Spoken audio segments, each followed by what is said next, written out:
Good evening எல்லாருக்கும். So last கிளாஸில் நம்ம வந்து என்ன பார்த்துருப்போம் அப்படின்னா, so salient features of Indian constitution அப்படிங்கிறத நம்ம பார்த்துருப்போம். அதாவது இந்திய அரசியலமைப்போட சிறப்பியல்புகள் அல்லது பண்புகள் அப்படிங்கிறத நம்ம பார்த்துருப்போம். ஸோ தமிழில் சிறப்பியல்புகள்னு சொல்லலாம், பண்புகள்னு சொல்லலாம். ஓகேவா? ஓகே, லாஸ்ட் கிளாஸில் நம்ம ஒரு பார்லிமெண்ட்ரி ஃபார்ம் ஆஃப் கவர்மெண்ட்டுங்கிற பாயிண்ட் வரைக்கும் நம்ம பார்த்துருப்போம் இல்லையா? ஸோ அதோட கண்டினியூஷன் அப்படியே நம்ம பார்க்கலாம்.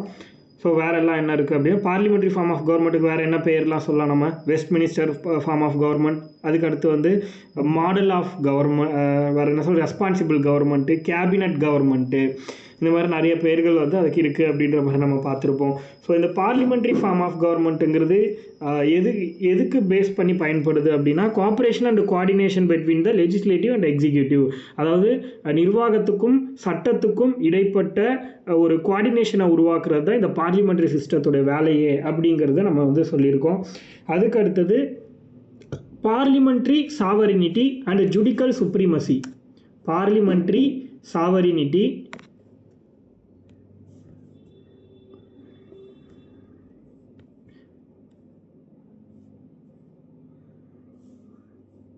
parliamentary sovereignty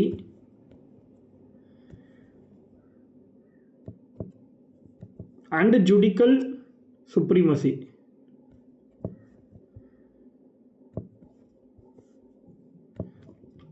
அப்படின்னா என்னது? பாராளுமன்ற இறையாண்மை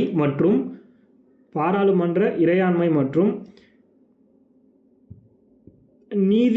நீதித்துறையின் மேலாண்மை, நீதித்துறையின் மேலாதிக்கம் அப்படின்னு சொல்லலாம்.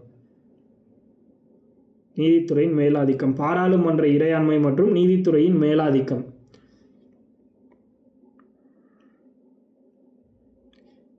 அதே இப்போ நீதித்துறையின் மேலாதிக்கம்னா என்னது? இப்போ சென்ட்ரல் கவர்மெண்ட் கையில் இருக்குது அப்படின்னு நம்ம ஒரு விஷயத்தை பார்க்குறோம். என்னது?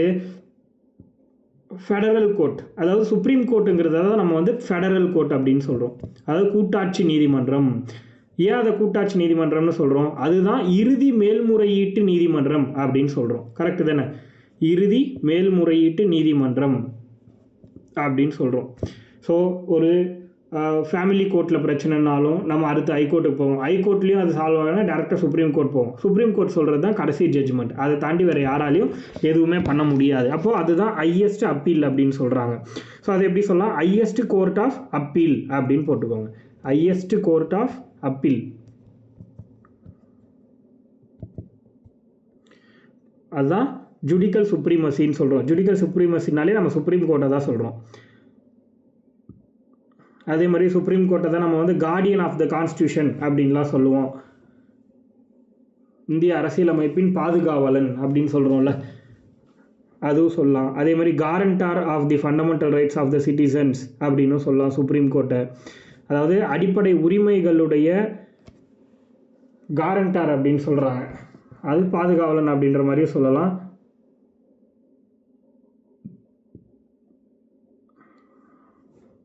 அடிப்படை உரிமைகளின் உத்தரவாதம் அளிப்பவர் அல்லது பொறுப்பானது அப்படின்னா அதுவும் சுப்ரீம் கோர்ட் தான். ஸோ 2 பாயிண்ட் இதில் முக்கியமானது. என்னது? கார்டியன் ஆஃப் த கான்ஸ்டியூஷன் யாருன்னா Supreme Court. Guardian of the supreme Court, guardian of the constitution யார் அப்படின்னா அது சுப்ரீம் கோர்ட். கார்டியன் மீன்ஸ் பாதுகாவலன். இந்திய அரசியலமைப்பின் பாதுகாவலன் யார் அப்படின்னு கேட்டால் அது உச்ச நீதிமன்றம் தான். அது ஒரு பாயிண்ட் நோட் பண்ணிக்கோங்க. அதே மாதிரி அடிப்படை உரிமைகளின் பொறுப்பாளன் அதுவும் யார் அப்படின்னா ஃபண்டமெண்டல் ரைட்ஸோடைய காரண்டார் அப்படின்னு யாரை சொல்கிறோன்னா அதுவுமே சுப்ரீம் கோர்ட் தான்.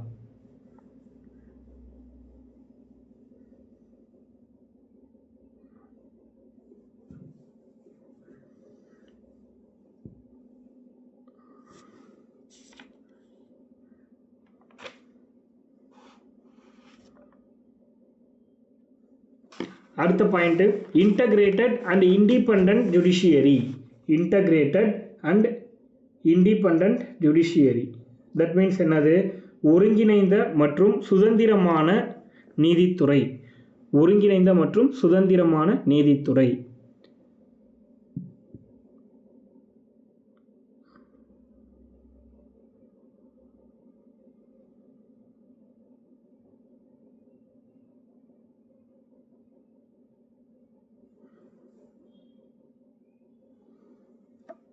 அதுதான் இன்டகிரேட்டட் அண்டு இண்டிபெண்ட் ஜுடிஷியரி அப்படின்னு சொல்கிறோம்.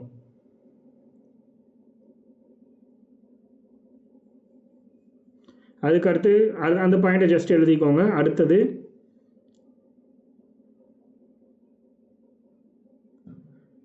Cooperative societies. அடுத்தது கோஆப்ரேட்டிவ் சொசைட்டிஸ் அப்படின்னா என்னது? கூட்டுறவு சங்கங்கள் அப்படின்னு சொல்லலாம். கோஆப்ரேட்டிவ் சொசைட்டிஸ்னால் கூட்டுறவு சங்கங்கள்.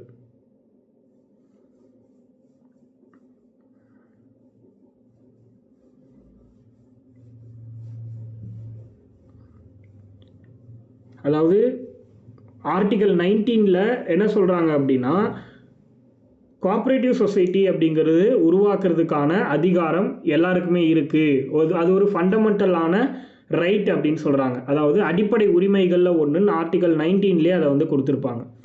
புரியுதா? அதை எப்போ கன்ஃபார்ம் பண்ணுறாங்கன்னா 97th கான்ஸ்டியூஷனல் அமெண்ட்மெண்ட் ஆக்ட் 2011, 97வது சட்ட திருத்தம் 2011, அந்த சட்ட திருத்தத்தின் மூலமாக அதை கன்ஃபார்ம் பண்ணுறாங்க ஆர்டிகல் 19. அதே மாதிரி அப்போ தான் கோஆப்ரேட்டிவ் சொசைட்டிஸ்க்கு ஒரு கான்ஸ்டியூஷனல் ரைட் ஸ்டேட்டஸ் கிடைக்குது. புரியுதா? 97th constitutional amendment act 2011.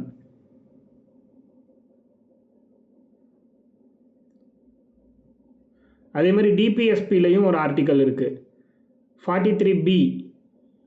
டிபிஎஸ்பியில் 43B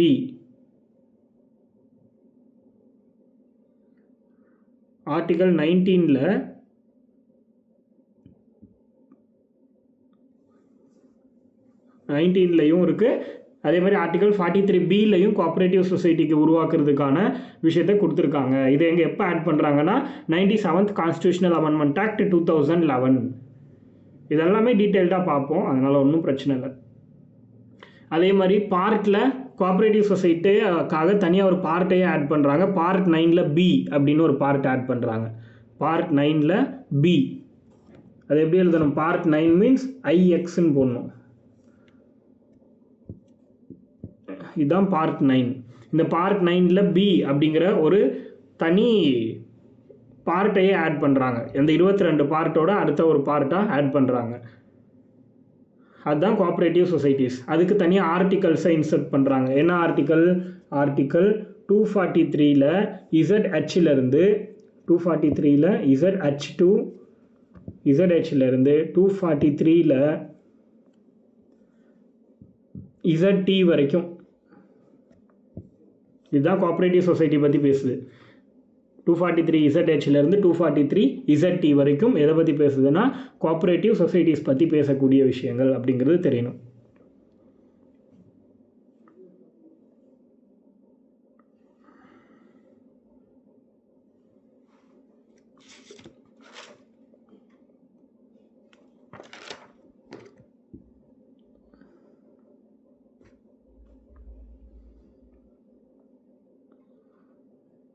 அடுத்தது ஃபண்டமெண்டல் ரைட்ஸு, டிபிஎஸ்பி, இது எல்லாமும் இது கீழே வரும்.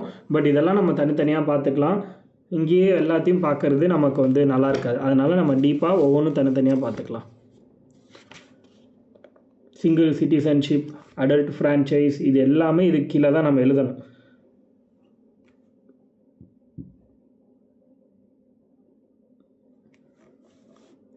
அடுத்து இது கீழே இண்டிபெண்ட் பாடிஸ் இருக்குது, எமர்ஜென்சி பவர் இருக்குது, 3 tier கவர்மெண்ட் நம்ம சொல்கிறோம் இல்லையா, அது இருக்குது. அதுக்கு அடுத்து 3 tier கவர்மெண்ட்னா என்ன? சென்ட்ரலு, ஸ்டேட்டு, அதுக்கடுத்து பஞ்சாயத்து ராஜ் அப்படின்னு நம்ம சொல்கிறோம் இல்லையா. இது அடுத்து கோஆப்ரேட்டிவ் சொசைட்டிஸை இன்னும் டீப்பாக பார்க்கணும். இது எல்லாமே நம்ம ஒவ்வொன்றும் தனித்தனியாக தான் பார்க்க போகிறோம்.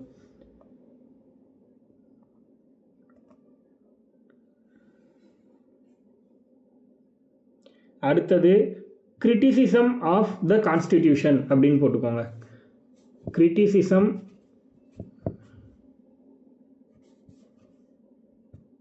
Of the constitution.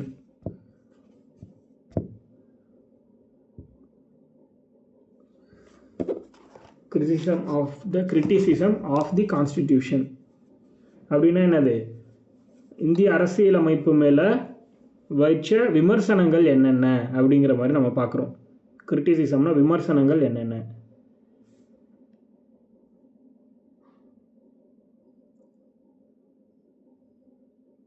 விமர்சனங்களில் ஃபஸ்ட்டு என்ன சொல்கிறாங்க அப்படின்னா, இதை பாரோடு கான்ஸ்டியூஷன், இது வந்து சொந்தமாக உருவாக்குனது கிடையாது, மற்ற நாடுகள்லேருந்து எடுத்து உருவாக்குனது அப்படின்னு சொல்கிறாங்க. பாரோட் கான்ஸ்டிடியூஷன், தட் மீன்ஸ் என்னது, பேக் ஆஃப் பாரோயிங்ஸ் அப்படின்னு சொல்கிறாங்க.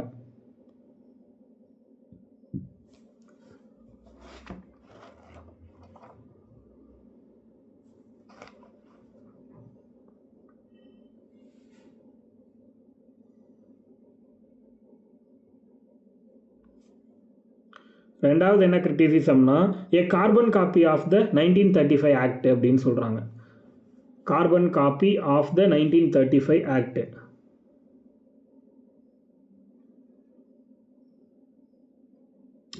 அதாவது 1935 சட்டத்திலிருந்து சும்மா பிரிண்ட் பண்ணி அப்படியே எடுத்த மாதிரி இருக்குது அப்படின்ற மாதிரி சொல்கிறாங்க. படி எடுத்திருக்காங்க, அதில் இருக்கிற விஷயத்த அப்படியே இங்கே இருக்குது அப்படிங்கிறத சொல்கிறாங்க. அதான் கார்பன் காப்பி ஆஃப் 1935 ஆக்ட் அப்படின்னு சொல்கிறாங்க. இதை வந்து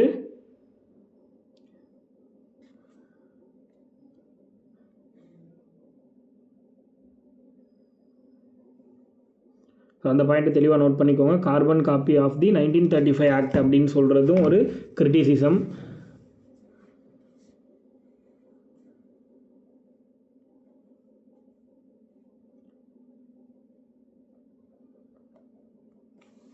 அடுத்தது அன்இந்தியன் ஆர் ஆன்டி இந்தியன் அப்படின்னு சொல்கிறாங்க. இந்தியன் கான்ஸ்டியூஷனுங்கிறது அன்இந்தியன் ஆர் ஆன்டி இந்தியன், இந்தியாவிற்கு சம்மந்தம் இல்லாதது அல்லது இந்தியாவிற்கு வெளியில் இருக்க மாதிரி. ஆமாம், இது ஜஸ்ட்டு தெரிஞ்சுக்கிட்டா போதும். நீங்கள் கிரிட்டிசிசம் அப்படிங்கிறது சும்மா தெரிஞ்சுக்கிட்டா கூட போதும் என்னென்ன இருக்குது அப்படிங்கிறது. இது உங்களுக்கு எழுதணும்னு அவசியம் கிடையாது, நீங்களே கண்டுபிடிச்சிடுவீங்க. அது கேட்கறதுக்கான வாய்ப்பும் கிடையாது. மெயின்ஸ்க்கு தான் இது ரொம்ப முக்கியம். கிரிட்டிசிசம் ஆஃப் த கான்ஸ்டியூஷன் கேட்டால் ப்ரிலிம்ஸ்க்கு அந்த அளவுக்கு தேவையில்லை. அதே மாதிரி அன்காந்தியன் கான்ஸ்டியூஷன் சொல்கிறாங்க. காந்திய தன்மை இல்லாத ஒரு அரசியலமைப்பு அப்படின்ற மாதிரி சொல்கிறாங்க.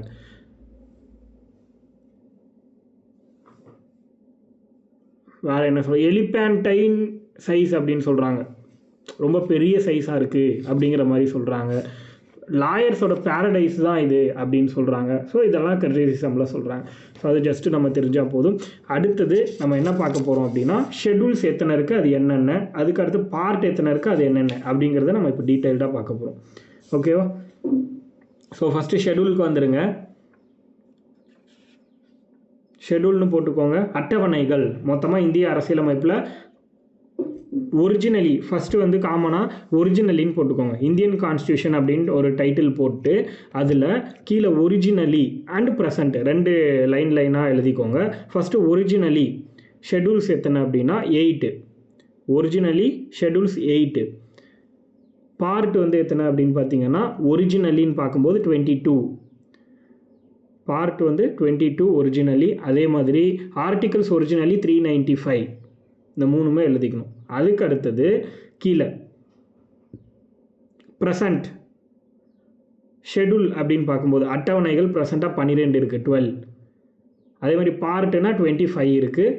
Articles 470 plus. ஓகேவா? இதை ஃபஸ்ட்டு எழுதிடுங்க, அதுக்கப்புறமா தனித்தனியாக எக்ஸ்பிளைன் பண்ணுறேன்.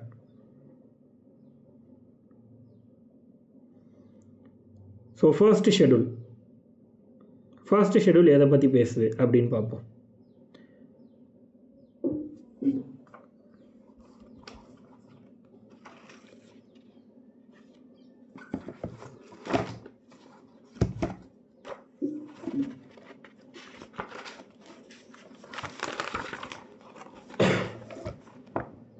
ஃபர்ஸ்ட் ஷெட்யூல் எதை பற்றி பேசுதுன்னா, name of the state and their territorial jurisdiction.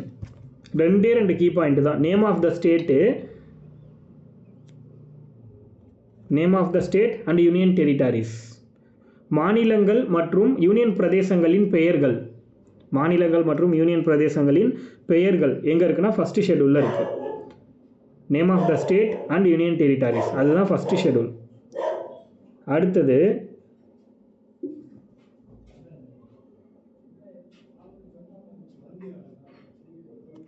அடுத்த பாயிண்ட் என்ன சொல்கிறாங்கன்னா, அதோடைய அதிகார வரம்பு, டெரிட்டாரியல் ஜூரிஸ்டிக்ஷன், அந்த மாநிலங்கள் மற்றும் யூனியன் பிரதேசங்களின் அதிகார வரம்பு.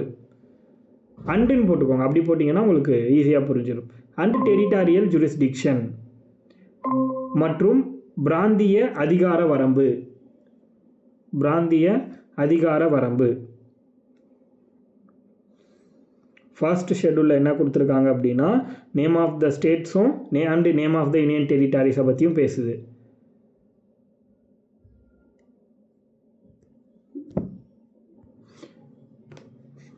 ஃபஸ்ட்டு நம்ம தெளிவாக எழுதியிருப்போம், name of states and union territories ஒரு பாயிண்ட்டு, அதோட டெரிட்டாரியல் ஜூரிஸ்டிக்ஷன், அவங்களுடைய அதிகார வரம்பு என்னெல்லாம் இருக்கோ அதை பற்றி பேசுகிறது ஃபர்ஸ்ட் ஷெட்யூல், இந்தியன் கான்ஸ்டியூஷனில் ஃபர்ஸ்ட் ஷெட்யூல். ஓகேவா?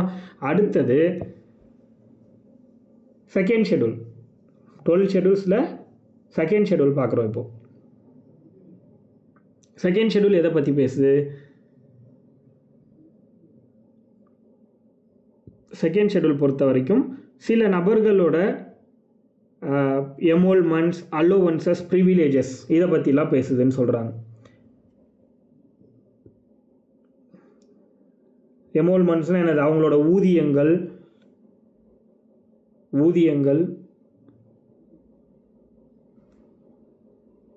ஃபஸ்ட்டு நான் சொல்கிற மாதிரி எழுதிக்கோங்க. எமோல்மெண்ட்ஸ், அலோவன்சஸ்,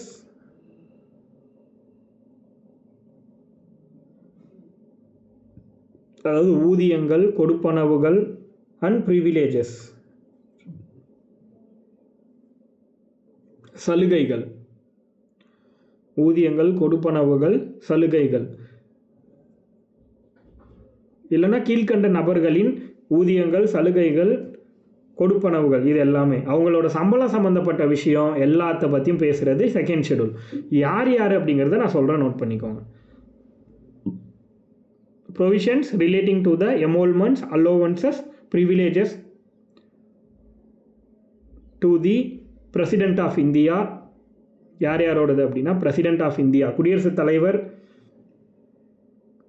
இவங்களுக்கு மட்டும்தான் இந்த ஷெட்யூல் டைரெக்டாக கொஷினில் கேட்பாங்க. யார் யாருக்கு மட்டும்தான் செகண்ட் ஷெட்யூலோட அந்த ஊதியங்களுக்கான ப்ரொவிஷன் வந்து யார் யாருக்காக மட்டும் அப்படிங்கிறது கேட்பாங்க. President of India first. அடுத்து கவர்னர்ஸ் ஆஃப் ஆல் ஸ்டேட்ஸ்.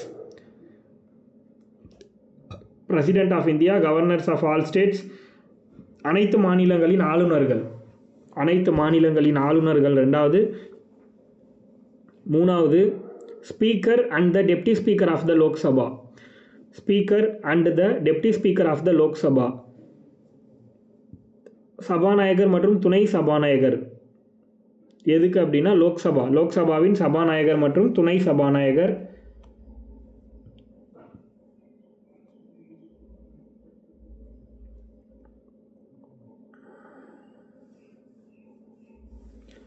அடுத்தது ராஜ்யசபாவோட சேர்மன் அண்ட் டெப்டி சேர்மன். ராஜ்யசபாவோட chairman and deputy chairman.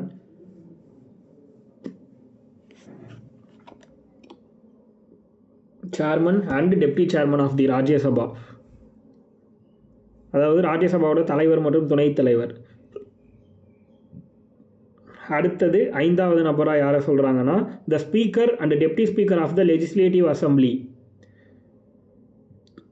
The speaker and deputy speaker of the legislative assembly in the states.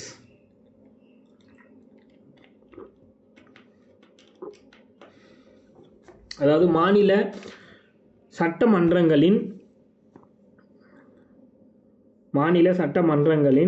சபாநாயகர் மற்றும் துணை சபாநாயகர்.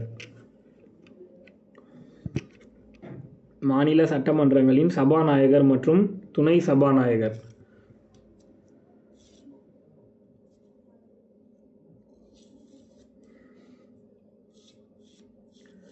அதுக்கு அடுத்தது the chairman and the deputy chairman of the legislative council. Chairman and the deputy chairman of the legislative council in the states. தலைவர் மற்றும் துணைத் தலைவர், அதாவது அனைத்து மாநிலங்களின் அல்லது மாநிலங்களின் மேலவையின் தலைவர் மற்றும் துணைத் தலைவர். தமிழில் சொல்லணும்னா அடுத்தது 7ஆவதாக யாரை சொல்கிறாங்கன்னா judges of the supreme court. Judges of the supreme court அதாவது உச்ச நீதிமன்றத்தின் நீதிபதிகள். மொத்தம் 34 பேர் இருக்காங்க இல்லையா. அடுத்தது the judges of the high courts,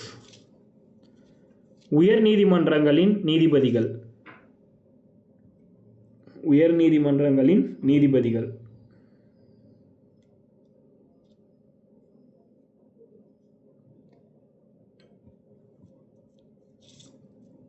அதுக்கு அடுத்தது த சிஏஜின்னு சொல்கிறோம்ல, the comptroller and auditor general of India. அதாவது கணக்கு மற்றும் தணிக்கையாளர். கணக்கு மற்றும் தணிக்கையாளர். கணக்கு மற்றும் தணிக்கையாளர் மொத்தம் எத்தனை பேர் ஆயிருக்கு?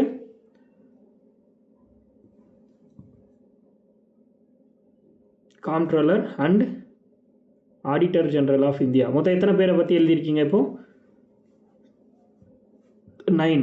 இந்த 9 ஏரியாவில் இருக்கக்கூடிய மெம்பர்ஸ்க்கான சேலரி, அலோவன்ஸு, ப்ரிவிலேஜு இது எல்லாமே செகண்ட் ஷெடியூல் கீழே வந்துடும். இது வைஸ் பிரசிடெண்ட்டுக்கு செகண்ட் ஷெடியூல் வருமானா கிடையாது. நான் யார் யாருக்கு சொன்னேன்னா அவங்க மட்டும்தான். அதில் நீங்கள் தெளிவாக இருக்கணும். இதை வச்சு கொஷின் கேட்கும்போது மிஸ்டேக் பண்ணக்கூடாது. புரியுதா? அடுத்தது தேர்ட் ஷெடியூல். தேர்ட் ஷெடியூலில் கீழ்கண்டவர்களின் பதவி பிரமாணம் மற்றும் உறுதிமொழி வழங்கப்பட்டிருக்கு. கீழ்கண்டவர்களின் கீழே சொல்ல போகிறவங்களோட பதவி பிரமாணமும் உறுதிமொழியும் தேர்ட் ஷெடியூலில் இருக்குது. அதாவது ஓத்ஸ் ஆர் அஃபிர்மேஷன்ஸ். ஓத்ஸ் R affirmations.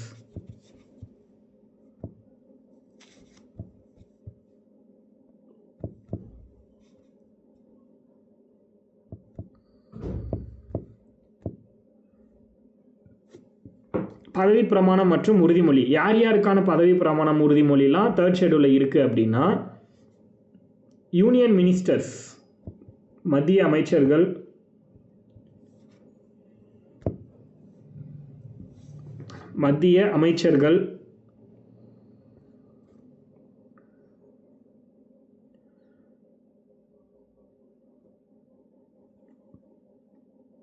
அதுக்கடுத்து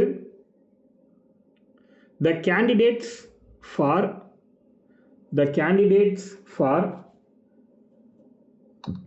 election to the parliament.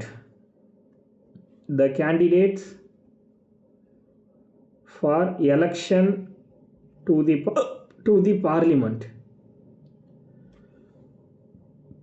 அதாவது நாடாளுமன்ற தேர்தலுக்கான வேட்பாளர்கள். அதான் the candidates for election to the parliament.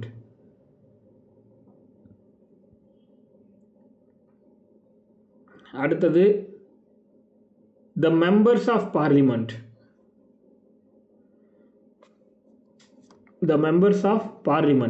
பாராளுமன்ற உறுப்பினர்கள். மூணாவது பாராளுமன்ற உறுப்பினர்கள்.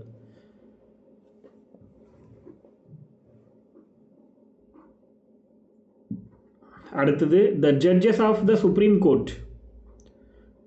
உச்ச நீதிமன்றத்தின் நீதிபதிகள். உச்ச நீதிமன்றத்தின் நீதிபதிகள்.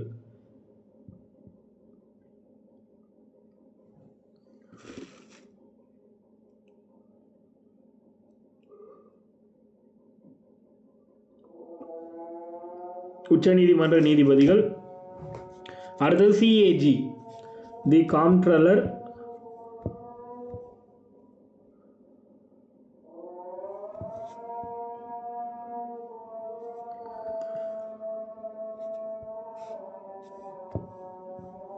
And auditor general.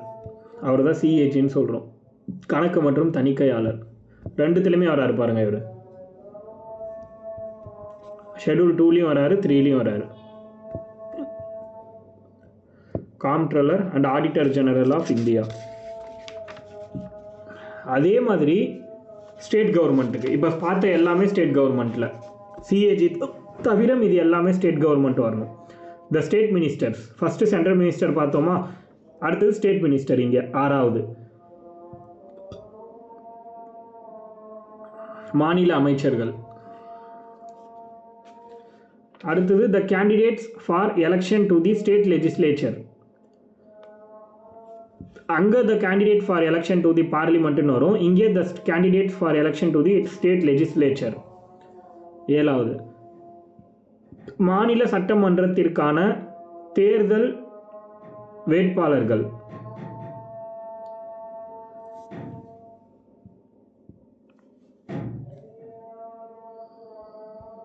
மாநில சட்டமன்றத்துக்கான தேர்தல் வேட்பாளர்கள்.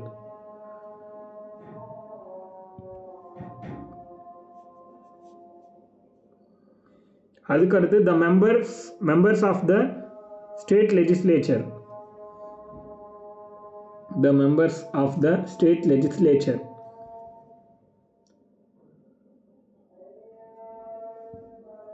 அதாவது மாநில சட்டமன்ற உறுப்பினர்கள்.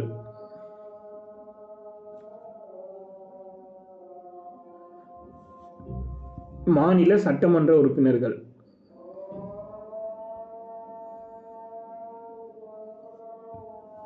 அதுக்கு அடுத்தது ஜட்ஜஸ் ஆஃப் த ஹைகோர்ட்ஸ்.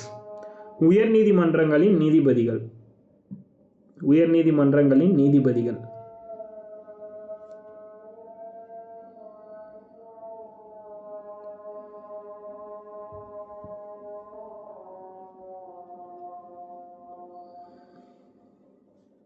இவங்க எல்லாருக்குமான பதவி பிரமாணமும் உறுதிமொழியும். இவங்க முதல்ல பதவி ஏற்றுக்கும் போது நான் சட்டத்தை மதித்து செயல்படுவேன், கரெக்டான நீதியை வழங்குவேன் அப்படின்லாம் சொல்லுவாங்கள்ல, அதுதான் பதவி பிரமாணமும் உறுதிமொழி. அது பதவி பிரமாணம்ங்கிறது குடியரசுத் தலைவர் பண்ணி வைக்கிறதா இருக்கும், இல்லைன்னா அந்தந்த பர்சனுக்கு யாரோ அவங்க பண்ணி வைப்பாங்க. இது ரெண்டுமே எங்கே இருக்குன்னா 3rd ஷெட்யூலில் இருக்குது. இப்போ யார் யாருக்கு சொன்னோன்னா அவங்களுக்கு மட்டும். அடுத்தது 4th ஷெட்யூல், 4வது அட்டவணை.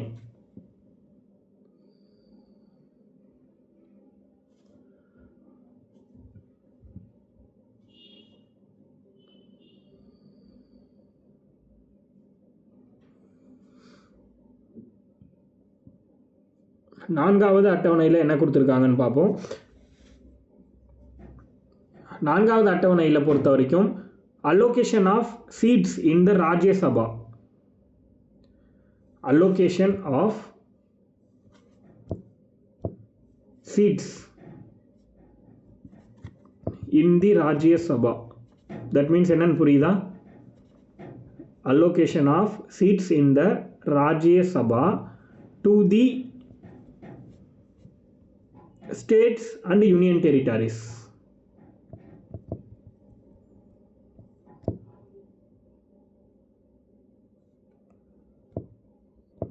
ஸோ நம்ம allocation of seats in the Rajya Sabha to the states and union territories பார்த்துருப்போம் இல்லையா, அதுதான் 4th ஷெட்யூலில் இருக்குது. தட் மீன்ஸ் என்ன அப்படின்னா, இப்போது ஒவ்வொரு மாநிலங்களுக்கும் இல்லை ஒவ்வொரு யூனியன் டெரிட்டரிக்கும் இவ்வளோ சீட்ஸ் தான் பார்த்தீங்கன்னா ராஜ்யசபாக்குன்னு ஒதுக்கியிருப்பாங்க இல்லையா, அதுதான் இந்த 4th ஷெட்யூல் பேசுது. இப்போ தமிழ்நாட்டுக்கு எத்தனை ராஜ்யசபா சீட்டுன்னு கேட்டால் 18. அதை பற்றி பேசுகிறது தான் இந்த 4th ஷெட்யூல். புரியுதா? இது ஒவ்வொரு மக்கள் தொகை கிட்டத்தட்ட ஒரு 25 வருஷத்துக்கு ஒரு டைம் மக்கள் தொகை கணக்கெடுப்பின்படி இதை நிர்ணயிப்பாங்க. லாஸ்ட்டாக 2000 மக்கள் தொகை கணக்கெடுப்பு இருக்கு இல்லையா, அதை வச்சு தான் நிர்ணயிச்சிருக்காங்க. இப்போ அதை திரும்பவும் சேஞ்ச் பண்ணணும் அப்படின்னு சொல்லியிருக்காங்க. 2025 வந்துருச்சு இல்லையா, 25 வருஷம் முடிஞ்சிடுச்சு. அதனால் 2026 பாப்புலேஷன் சென்சஸ் படி அதை மாற்ற போகிறதா சொல்லியிருக்காங்க. மேபி அது என்னங்கிறது லேட்டராக நமக்கு தெரியும். ஓகேவா? ஸோ அப்போது மாநிலங்கள் மற்றும் யூனியன் பிரதேசங்களின் மாநிலங்கள் மற்றும் யூனியன் பிரதேசங்களின்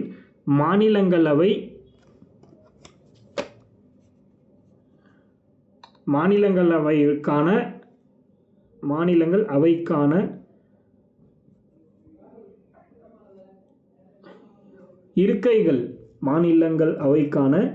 இருக்கைகளின் எண்ணிக்கையை குறிப்பிடுது. அதுக்கு அடுத்தது 5th ஷெட்யூல், 5வது அட்டவணை.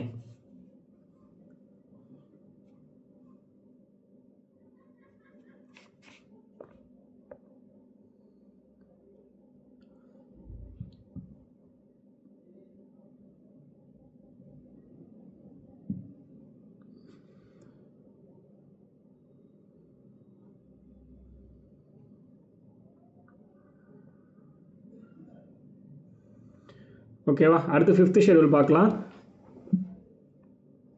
5th ஷெட்யூலில் எதை பற்றி பேசுகிறாங்கன்னா, provisions relating to the administration of tribal areas. ஈஸியாக எழுதிக்கோங்க. 5th ஷெட்யூல்னா administration of tribal areas.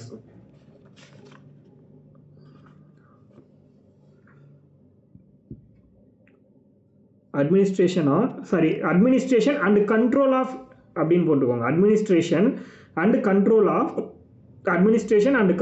Of scheduled areas and scheduled tribals. புரியுதா? Administration and control of scheduled areas and scheduled tribals.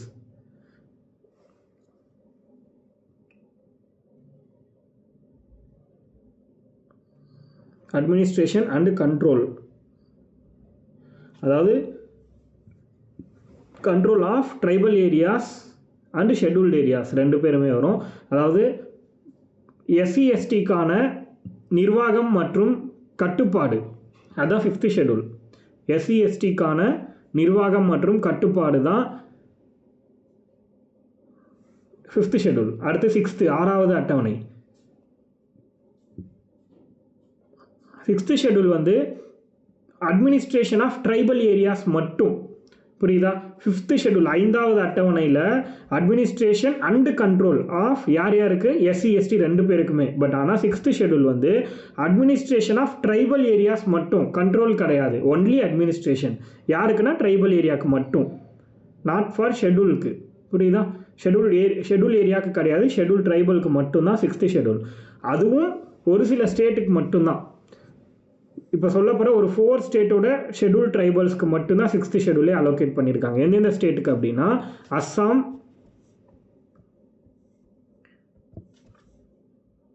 Meghalaya,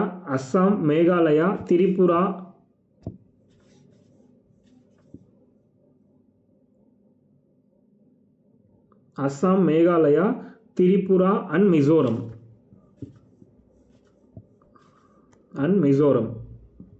இந்த 4 ஸ்டேட்டோட ட்ரைபல் அட்மினிஸ்ட்ரேஷன், ட்ரைபல் ஏரியா இருக்கும் இல்லையா, அந்த administration தான் 6th ஷெட்யூலில் கொடுத்துருக்காங்க. எல்லா ஸ்டேட்டோட ட்ரைபல்ஸும் இதில் வராது. அது 5th ஷெட்யூல் தான் எல்லா ஸ்டேட்டோட ட்ரைபலும் எல்லா ஸ்டேட்டுடைய SCயையும் கேல்குலேட் பண்ணுவாங்க. அடுத்தது 7th ஷெட்யூல் 7வது அட்டவணை.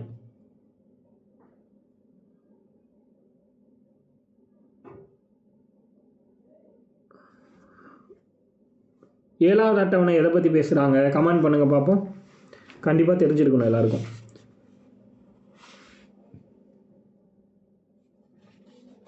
ஏழாவது அட்டவணை எத்தனை? நோ, அது 8th ஷெட்யூல். நான் கேட்குறது 7th பொறுத்த வரைக்கும் டிவிஷன் ஆஃப் பவர்ஸ், அதிகார பங்கீடு, டிவிஷன் ஆஃப் பவர்ஸ், அதிகார பங்கீடுன்னு சொல்லுவாங்க 7th ஷெட்யூல். அதான் சொல்லுவோம்ல நம்ம, ஸ்டேட் லிஸ்ட்டு, சென்ட்ரல் லிஸ்ட்டு அதெல்லாம் சொல்லுவோம் இல்லையா, கன்கரண்ட் லிஸ்ட்டுன்னு. மத்திய பட்டியல், மாநில பட்டியல், அடுத்து பொதுப்பட்டியல். பட்டியல் தான் 7th schedule. Division of powers, union and states 3 லிஸ்ட்டாக பிரிக்கிறாங்க. ஒன்று யூனியன் லிஸ்ட்டு, இன்னொன்று ஸ்டேட் லிஸ்ட்டு, இன்னொன்று கன்கரண்ட் லிஸ்ட்டு. இப்படி 3ஆக பிரிக்கிறாங்க. 3 எழுதிக்கோங்க. அந்த 3ல்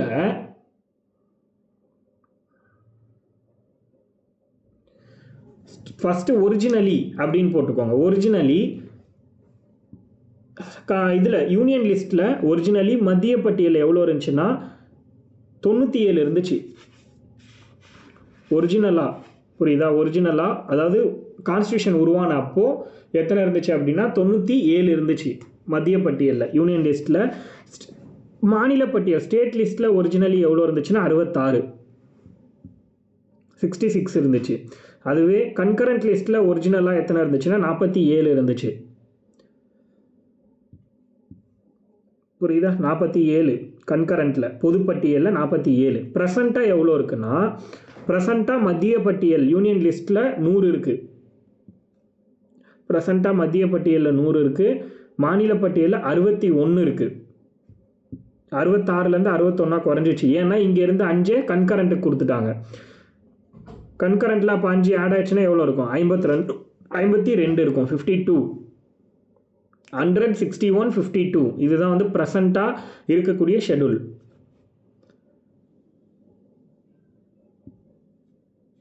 இதை பற்றி பேசுகிற article 246 relations between central and state அப்படிங்கிற கான்செப்ட் கீழே வரும். அதை நம்ம தனியாக பார்க்கலாம். லைக் இப்போ வந்து யூனியன் லிஸ்ட்னா என்னது? போஸ்ட் ஆஃபீஸ் இதெல்லாம் வந்து யூனியன் லிஸ்ட்டுக்கு கீழே வந்துடும். லைக் ரயில்வே இது எல்லாமே வந்து போஸ்ட் ஆஃபீஸு ரயில்வேலாம் யூனியன் லிஸ்ட்டுக்கு கீழே வந்துடுமா? அதே மாதிரி ஸ்டேட் லிஸ்ட்டுனா போலீஸ் டிபார்ட்மெண்ட்டு, அதுக்கு அடுத்து வந்து ஃபாரஸ்ட் டிபார்ட்மெண்ட்டு, எஜுகேஷன் இதெல்லாம் வந்து ஸ்டேட் லிஸ்ட்டில் இருந்துச்சு. ஆனால் எஜுகேஷனை தான் ப்ரெசண்ட்டாக எடுத்துன்னு போயிட்டு கன்கரண்ட்டில் போட்டாங்க 1976. அதை பற்றிலாம் நம்ம லேட்டர் பார்க்கலாம். ஓகேவா? அடுத்தது 8th ஷெடியூல், 8வது அட்டவணை. இது தான் அஃபிஷியல் லாங்குவேஜ் பற்றி பேசுது. அலுவலக மொழிகள் பற்றி பேசக்கூடியது 8வது அட்டவணை. அலுவலக மொழிகள் எந்த அட்டவணையில் பேசியிருக்காங்கன்னா 8வது அட்டவணையில் பேசியிருக்காங்க.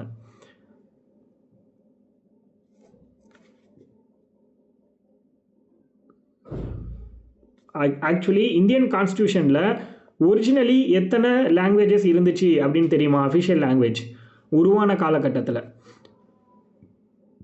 சொல்லுங்க பார்ப்போம், யாராவது தெரிஞ்சவங்க. ஒரிஜினலி 14. Super, exact answer.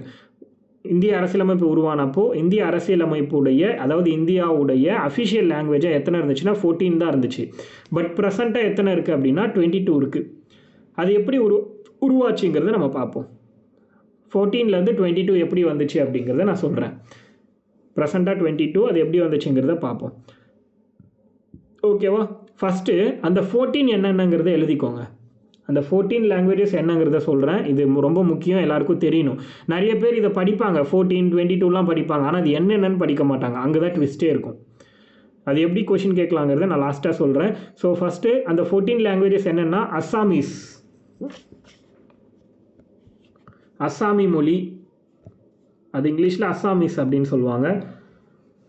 அடுத்து பெங்காலி, கமெண்ட்டில் இருக்குது பாருங்கள். அஸ்ஸாமீஸ், பெங்காலி, குஜராத்தி,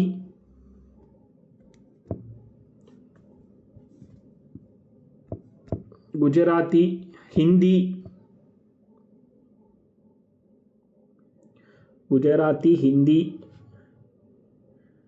கன்னடா, காஷ்மீரி, அடுத்தது காஷ்மீரி, மலையாளம்,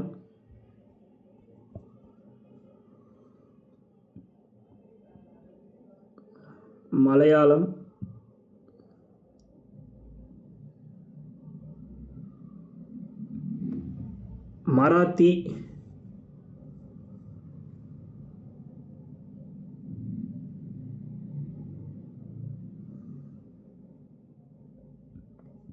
ஒடியா,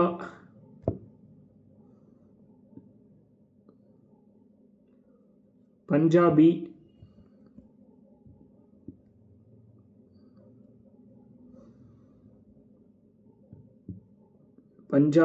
அடுத்து சான்ஸ்கிரிட், சமஸ்கிருதம்னு சொல்கிறோம் இல்லையா, அதுவும் நம்ம ஊரில் ஒரு அஃபிஷியல் லாங்குவேஜ் தான். அதை தெரிஞ்சுக்கோங்க, இல்லைன்னு நினச்சிக்காதீங்க. சமஸ்கிருதமும் ஒரு அஃபிஷியல் லாங்குவேஜ் தான். சான்ஸ்கிரிட்,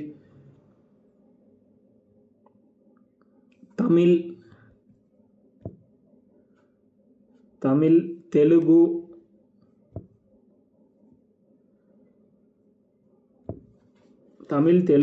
உருது. மொத்தம் எத்தனை ஆயிருக்கு பாருங்க?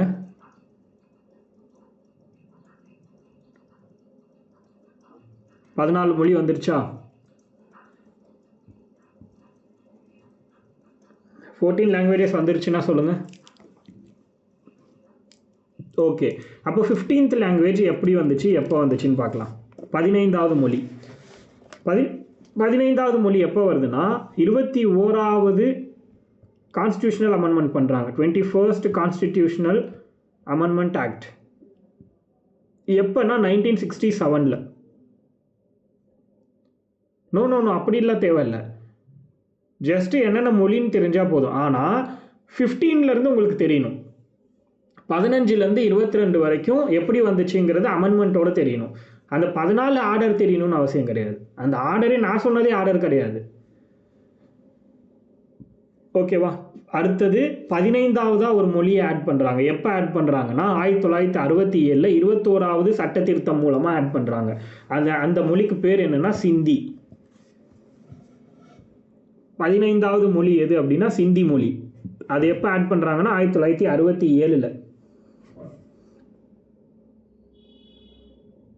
அடுத்தது 3 மொழி ஒரே டைமில் ஆட் பண்ணுறாங்க. 16, 17, 18 3 மொழி. அது எப்போன்னா 71வது சட்ட திருத்தம் 71st அமெண்ட்மெண்ட். இது எப்போனா 1992 1992 71வது சட்ட திருத்தம் நடக்குது. 71வது சட்ட திருத்தம் 1992 நடக்குது. அதில் தான் 3 லாங்குவேஜ் ஆட் பண்ணுறாங்க. 16, 17, 18 3 லாங்குவேஜ். 16வது லாங்குவேஜ் என்ன அப்படின்னா கொங்கானி. 17வது லாங்குவேஜ் நான் கமெண்ட்டில் போடுறேன். கொங்கானி, மணிப்புரி,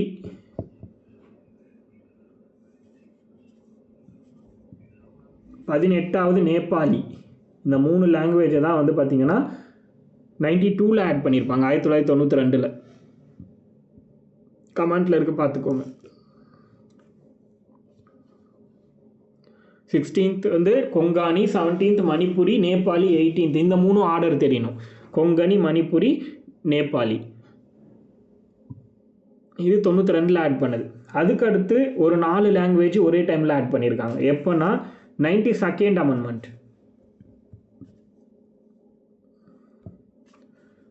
2003 92nd அமெண்ட்மெண்ட். 92வது சட்ட திருத்தம் 2003 4 மொழியை ஆட் பண்ணுறாங்க.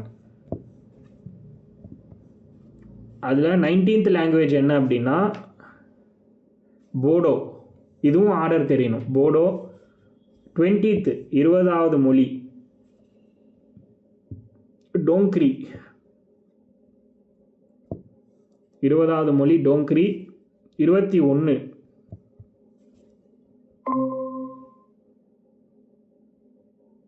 21வது மொழி மைதிலி.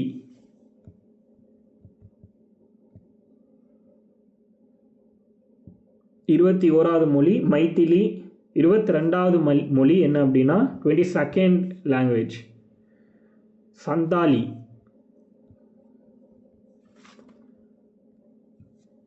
இது 4ஐயும் 2003 92nd அமெண்ட்மெண்ட் மூலமாக ஆட் பண்ணியிருக்காங்க. ஸோ இதில் வந்து கிளியராக இருந்தால் போதும். மொத்தம் 3 அமெண்ட்மெண்ட் லாங்குவேஜுக்கு நடந்திருக்கு. மொத்தமாக சேர்த்து 22 லாங்குவேஜ் ப்ரெசண்ட்டாக இருக்குது. இதுதான் 8th ஷெட்யூல். இந்த 8 ஷெட்யூல் மட்டும்தான் கான்ஸ்டியூஷன் உருவானப்போ இருந்துச்சு. இப்போ நான் சொல்ல போகிற ஒவ்வொரு ஷெட்யூலும் அடுத்து வரக்கூடிய 4 ஷெட்யூல் 12 இருக்கு இல்லையா, இப்போது மீதி இருக்கிற 4 ஷெட்யூலும் ஒவ்வொரு அமெண்ட்மெண்ட் மூலமாக உருவாக்கப்பட்ட ஷெட்யூல் தான். ஸோ பார்ப்போம் அதை பற்றி டீட்டெயிலாக.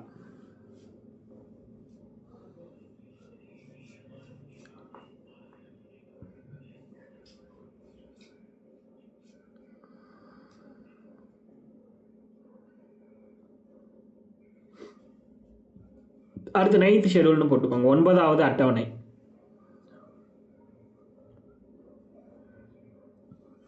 9வது அட்டவணை இது எதை பற்றி பேசுது அப்படின்னா abolition of zamindari system, zamindari முறை ஒழிப்பு மற்றும் abolition of zamindari system, zamindari முறை ஒழிப்பு மற்றும் லேண்ட் ரீஃபார்ம்ஸ், நில சீர்திருத்தம்.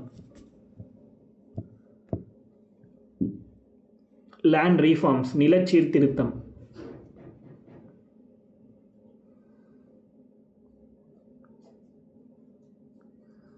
இந்த 2 கான்செப்டை பற்றி பேசுகிறது தான் வந்து பார்த்திங்கன்னா 9th ஷெட்யூல். இது எப்போ ஆட் பண்ணுறாங்க அப்படின்னா ஃபர்ஸ்ட் அமெண்ட்மெண்ட், முதல் சட்ட திருத்தம்.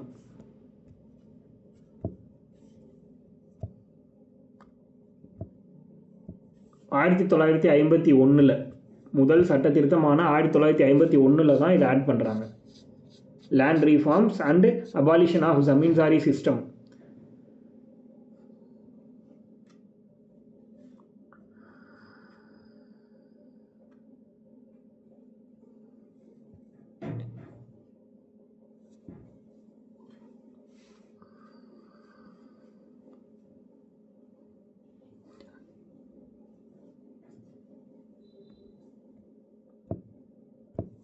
ஓகேவா. 9th ஷெட்யூலுங்கிறது எதை பற்றி பேசுது அப்படின்னு நான் சொல்லிட்டேன்.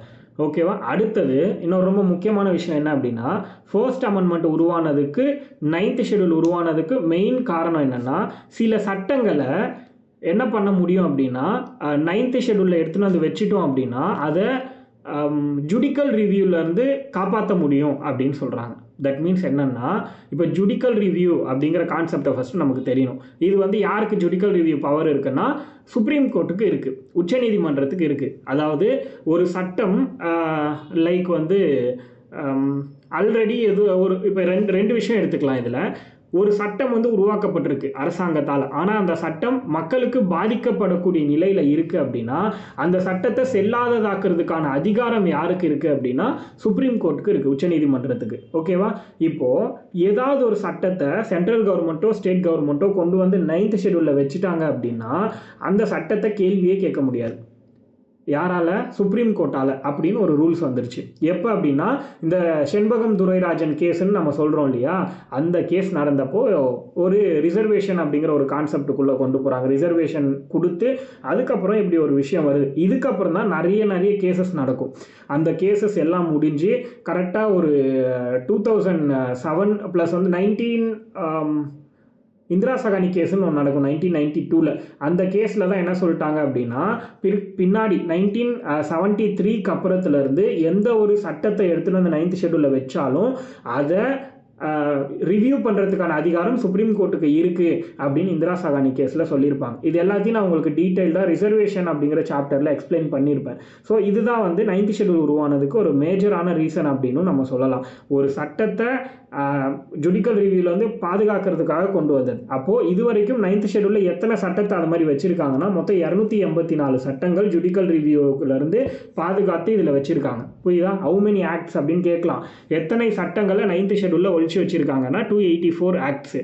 பட் ஆனால் 284 சட்டங்களை ஒழிச்சு வச்சுருந்தாலும் கூட அது 1973 பிப்ரவரி 24 அப்புறம் ஒழிச்சு வச்சாங்க அப்படின்னா அந்த சட்டத்தை கண்டிப்பாக என்ன பண்ண முடியும், அதை ரிவ்யூ பண்ண முடியும் சுப்ரீம் கோர்ட்டால் அப்படின்னு சொல்கிறாங்க. இது இந்திரா சகானியோட கேஸ்.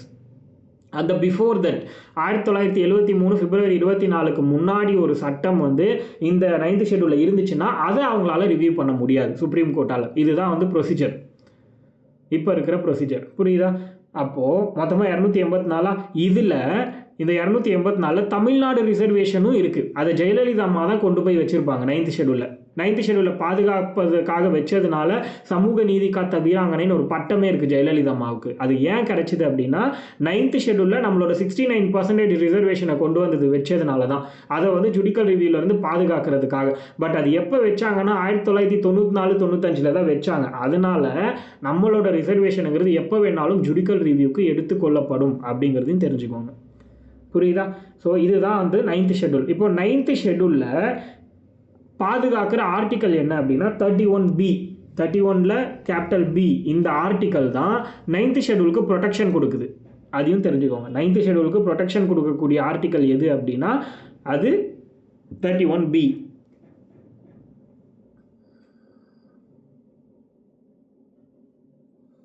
அடுத்தது 10th ஷெட்யூல், 10வது அட்டவணை. இப்போ புரிஞ்சதா கோகுலுக்கு 9th ஷெட்யூல் பற்றி? Okay, super. அடுத்தது 10th ஷெட்யூல், 10வது அட்டவணை. 10வது அட்டவணை எப்போ ஆட் பண்ணுறாங்கன்னா 52nd அமெண்ட்மெண்ட் 1985ல் 52வது சட்ட திருத்தம். 52nd அமெண்ட்மெண்ட் 1985 52வது சட்ட திருத்தம் நடக்குது. அந்த சட்ட திருத்தத்தின் மூலமாக தான் 10வது அட்டவணைங்கிறது ஆட் பண்ணுறாங்க. அது வரைக்கும் 10வது அட்டவணைன்னு ஒன்று கிடையாது. அது வரைக்கும் 9 அட்டவணை தான் இருந்துச்சு. அதுக்கப்புறம் தான் 10 அட்டவணையாக மாறுது 1985லேருந்து. இது எதை பற்றி பேசுது அப்படின்னா disqualification of the members. Disqualification of the members அப்படின்னு சொல்கிறாங்க. அப்படின்னா என்னது? டிஸ்குவாலிஃபிகேஷன் ஆஃப் த மெம்பர்ஸ்னா உறுப்பினர்கள் தகுதி இழப்பு அப்படின்னு சொல்கிறோம். யார்? பாராளுமன்ற மற்றும் சட்டமன்ற உறுப்பினர்களின் தகுதி இழப்பு. புரியுதா? Disqualification of members of parliament and state legislatures. Parliament and state legislatures, பாராளுமன்ற மற்றும் மாநில சட்டமன்றங்களின் உறுப்பினர்கள் தகுதி இழப்பு. யார் எதுக்காக தகுதி இழப்பு? பாராளுமன்ற மெம்பர்ஸு தெரியும், மாநில சட்டமன்றத்தில் இருக்கக்கூடிய உறுப்பினர்கள்னு தெரியும். பட் எதுக்கான தகுதி இழப்புனா ground of defection, ground of defection அப்படின்னு சொல்கிறாங்க. எதுக்காக தகுதி இழப்பு பண்ணுவாங்கன்னா கிரவுண்ட் ஆஃப் டிஃபெக்ஷன், அதாவது ஒரு கட்சியிலேருந்து இன்னொரு கட்சிக்கு வந்து மாறுறது. இப்போ வந்து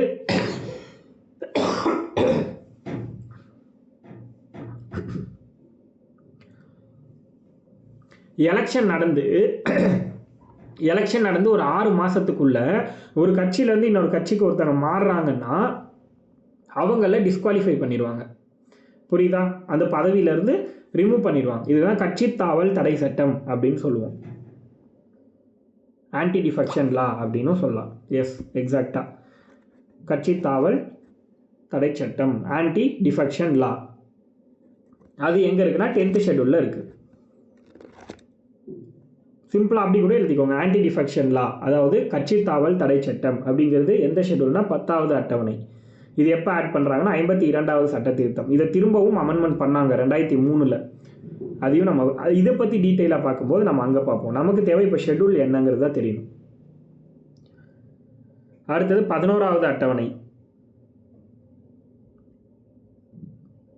11வது அட்டவணை 11th ஷெட்யூலில் என்ன இருக்குது, எப்போ ஆட் பண்ணாங்க?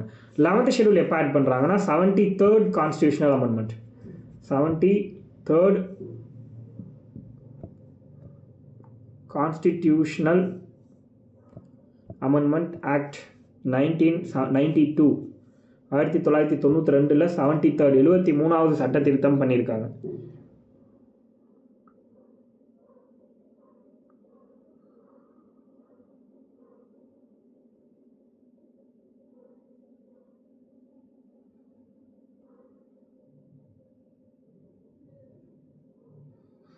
ஓகேவா? 73rd அமெண்ட்மெண்ட் மூலமாக 1992 வெளியிட்டிருக்காங்க. சார், இதை வந்து 11th ஷெட்யூல்னு ஒன்று உருவாயிருக்கு.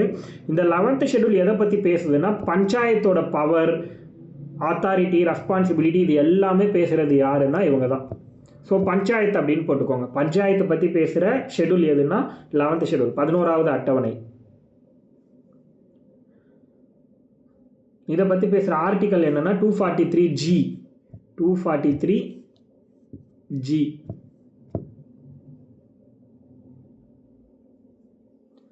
ஓகேவா? அதே மாதிரி இந்த பஞ்சாயத்து பற்றி பேசக்கூடிய 11th ஷெட்யூலில் பஞ்சாயத்தில் கட்டாயமாக செய்ய வேண்டிய வேலைகள் அப்படின்னு மொத்தமாக ஒரு 29 மேட்டர்ஸை வந்து ஒதுக்கியிருக்காங்க. 29 பணிகள், 29 மேட்டர்ஸ், 29 பணிகளை ஒதுக்கீடு பண்ணியிருக்காங்க அப்படின்னு சொல்கிறாங்க. எத்தனை பணிகள் அப்படின்னா 29 பணிகள் பஞ்சாயத்தில். அடுத்தது 12th ஷெட்யூல், 12வது அட்டவணை.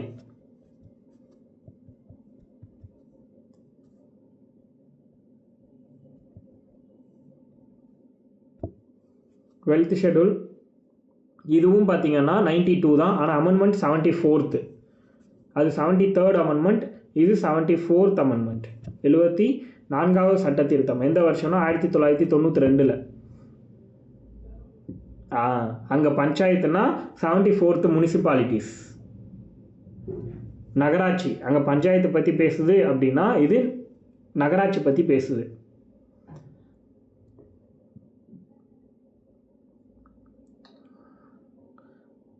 இதோட ஆர்டிகல் 243W.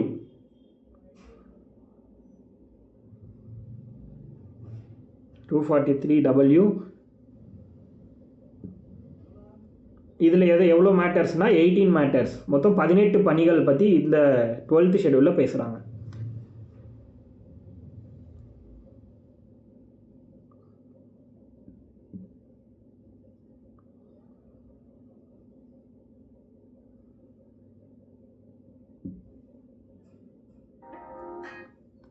ஓகேவா? இதுதான் ஷெட்யூல்ஸை இப்போ நம்ம கம்ப்ளீட் பண்ணுறோம்.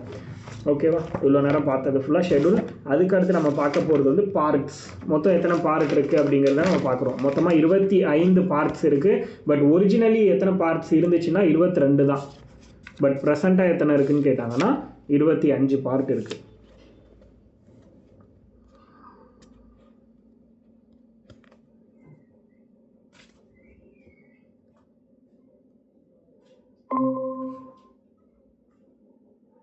ஓகேவா, பார்க்கலாம்.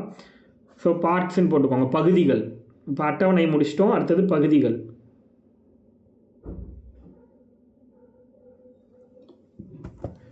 பகுதிகளை பொறுத்த வரைக்கும் ஃபர்ஸ்ட்டு ரோமனில் போடணும். இது எல்லாமே 1 2 அது மாதிரி ரோமன் தான் யூஸ் பண்ணணும், நல்லா நோட் பண்ணிக்கோங்க. இதை நீங்கள் பார்ட்டை வந்து நம்பர்ஸாக போடக்கூடாது, பார்ட் எப்பயுமே ரோமனில் தான் யூஸ் பண்ணணும். 1 2 3 4 கமாண்டில் போடுறோம் பாருங்கள், தெரியலன்னா நோட் பண்ணிக்கோங்க.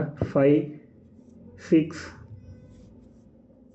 ஒவ்வொன்றத்தையும் நீங்கள் இப்படி தான் நோட் பண்ணணும்னு சொல்கிறேன். இப்போவே நோட் பண்ணாதீங்க, ஒவ்வொன்றும் சொல்லும்போது நோட் பண்ணுங்கள். 8 9 10 11 12 13 14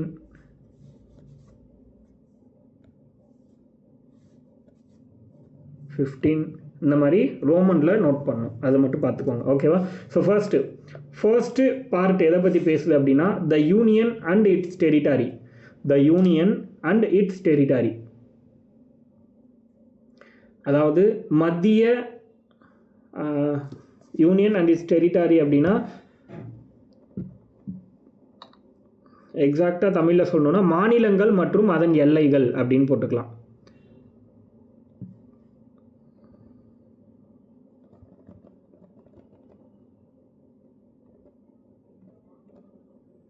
அல்லது ஒன்றியம் மற்றும் அதன் பிரதேசங்கள் அப்படின்னு போட்டுக்கலாம். ஏன்னா மாநிலம்னா நமக்கு வந்து ஸ்டேட்ஸ்ன்னு நம்ம நினச்சிப்போம், பட் தமிழில் வந்து கவர்மெண்ட்டுங்கிறத தான் நம்ம மாநிலம்னு சொல்லுவோம். ஓகே, நீங்கள் தமிழில் ஒன்றியம் மற்றும் அதன் பிரதேசம்னு போட்டுக்கோங்க. ஒன்றியம் மற்றும் அதன் பிரதேசங்கள், யூனியன் அண்ட் இட்ஸ் டெரிட்டரி, அதான் ஃபர்ஸ்ட் பார்ட்டு. இந்த ஃபர்ஸ்ட் பார்ட்டு கீழே எத்தனை ஆர்டிக்கல் கவர் ஆகுதுன்னா 1 to 4 வரைக்கும். அது ப்ராக்கெட்டில் போட்டுக்கோங்க, கொஞ்சம் லாங்காக கூட போட்டுக்கோங்க, ஒரு ஐஃபன் போட்டு. யூனியன் அண்ட் இட்ஸ் டெரிட்டரி தான் ஃபஸ்ட்டு பார்ட்டு, அது 1 to 4 ஆர்டிக்கல் வரைக்கும் கவர் ஆகும். ப்ராக்கெட்டில் 1 to 4ன்னு போட்டுக்கோங்க, மேலே டைட்டில் வந்து ஆர்டிக்கல்னு போட்டுக்கோங்க. அடுத்தது பார்ட் 2 எதை பற்றி பேசுது? பகுதி 2 குடியுரிமை பற்றி பேசுது. பார்ட் 2ங்கிறது சிட்டிசன்ஷிப், குடியுரிமை பற்றி பேசக்கூடிய பார்ட் எது அப்படின்னா பார்ட் 2 அப்படிங்கிறது தெரியணும்.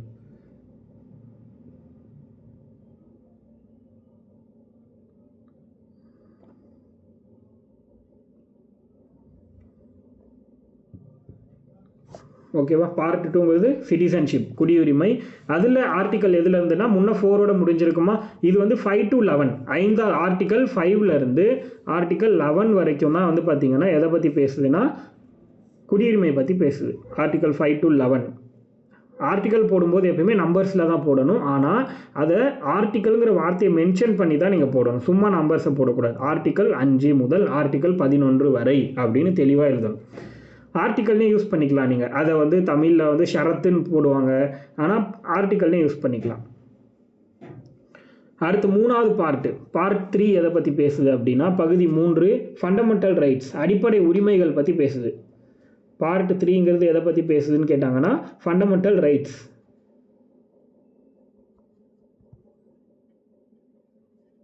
இதோட ஆர்டிக்கல் என்ன? அடிப்படை உரிமைகள், ஃபண்டமெண்டல் ரைட்ஸ்னா அங்கே 11ஓட முடியுது சிட்டிசன்ஷிப். அப்போனா இங்கே 12லேருந்து 35 வரைக்கும், 12லேருந்து 35 வரைக்கும் இருக்கக்கூடிய ஆர்டிக்கல் தான் வந்து ஃபண்டமெண்டல் ரைட்ஸை பற்றி பேசுது. 12 to 35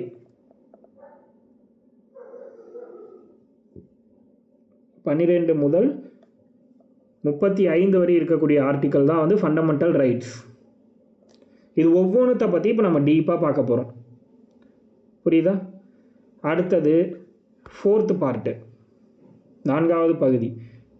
இது எதை பற்றி பேசுது அப்படின்னா DPSP, directive principles of state policy அப்படின்னு சொல்லுவோம். Directive principles of state policy, that means என்னது? அரசு நெறிமுறையுறுத்தும் கோட்பாடுகள், அரசு நெறிமுறையுறுத்தும் கோட்பாடுகள் அப்படின்னு சொல்கிறோம். அதுதான் வந்து டிபிஎஸ்பி, பார்ட் 4ல் இருக்குது. இதோட ஆர்டிக்கல் 36லேருந்து 51 வரைக்கும், 36 முதல் 51 வரைக்கும் இருக்கிற ஆர்டிக்கல் டிபிஎஸ்பி பற்றி பேசுது.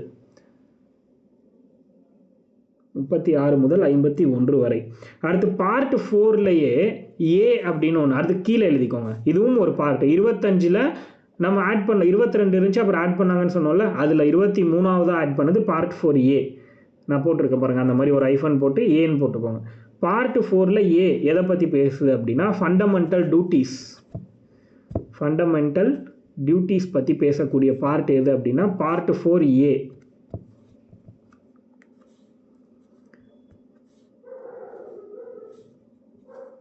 பார்ட் 4Aங்கிறது ஃபண்டமெண்டல் டியூட்டிஸ், அடிப்படை கடமை பற்றி பேசுது. அடிப்படை உரிமை வேறு, அடிப்படை கடமை வேறு, அதை நோட் பண்ணிக்கோங்க. Fundamental duties 51A. இந்த 51A அப்படிங்கிற ஆர்டிக்கல் தான் வந்து ஃபண்டமெண்டல் டியூட்டிஸ் பற்றி பேசுது. இதை தான் வந்து பார்ட் 4Aல கொண்டு வந்திருப்பாங்க. இந்த ஒரு ஆர்டிக்கலுக்கு கீழேயே 51Aல small A, small B, small சின்னு சொல்லிட்டு ஒரு 11 ஆர்டிக்கல் இருக்குது. ஓகேவா? அதை பற்றிலாம் நம்ம லேட்டராக பார்க்கலாம். ஒரே ஒரு ஆர்டிக்கல் தான் ஃபண்டமெண்டல் டியூட்டிஸ்க்கு கீழே இருக்குது, 51A. அதுக்கு கீழே சப் ஆர்டிகல்ஸ் ஒரு 10-11 இருக்குது, அதை பற்றி பார்ப்போம். அடுத்தது பார்ட் 5 போட்டுக்கோங்க. பார்ட் 5 எதை பற்றி பேசுதுன்னா த யூனியன் கவர்மெண்ட், மத்திய அரசு பற்றி பேசுது. மத்திய அரசாங்கம் அப்படின்னு போட்டுக்கோங்க. அதை வந்து ஒரு 5 சாப்டராக நம்ம பிரிக்க போகிறோம். பார்ட் 5 மட்டும் யூனியன் கவர்மெண்ட்டுன்னு போட்டு அதுக்கு கீழே 5 சாப்டரை நம்ம பிரிக்க போகிறோம். Chapter 1, chapter 2, chapter 3, chapter 4, chapter 5 அப்படின்னு 5ஆக பிரிக்க போகிறோம். அந்த 5மே ஆர்டிக்கலை நம்ம பிரித்து எழுத போகிறோம். ஓகேவா? ஸோ சாப்டர் 5, அதாவது யூனிட் 5, தட் மீன்ஸ் பார்ட் 5 பகுதி 5 பார்த்துட்டு அடுத்து பகுதி 6 போகலாம். பகுதி 5 முழுக்க யூனியன் கவர்மெண்ட்டை பற்றி, பகுதி 6 முழுக்க ஸ்டேட் கவர்மெண்ட்டை பற்றி, மாநில அரசாங்கம் பற்றி. புரியுதா? அப்போ கான்ஸ்டியூஷன்லேயே 2 இருக்குங்கிறனால இதை நம்ம வந்து கூட்டாட்சி தன்மை வாய்ந்தது அரசியலமைப்புங்கிறத நம்ம சொல்கிறோம். கரெக்டு தானே? அடுத்து ஸோ பார்ட் 5ல் ஃபஸ்ட்டு சாப்டர் என்னென்னா த எக்ஸிக்யூட்டிவ். யூனியன் கவர்மெண்ட்டை கீழே சாப்டர் 1 வந்து த எக்ஸிக்யூட்டிவ் அப்படின்னு நம்ம சொல்கிறோம். எக்ஸிக்யூட்டிவ்னா நிர்வாகம்.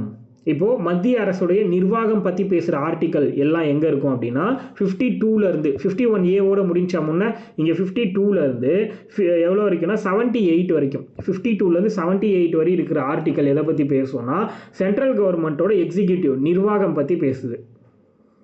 மத்திய அரசாங்கத்தின் நிர்வாகம் பற்றி பேசுகிறது ஆர்டிக்கல் 52லேருந்து 78 வரைக்கும். அடுத்து சாப்டர் 2 பார்லிமெண்ட் பற்றி பேசுது. சாப்டர் 2 எதை பற்றி பேசுது அப்படின்னா பார்லிமெண்ட் பற்றி பேசுது.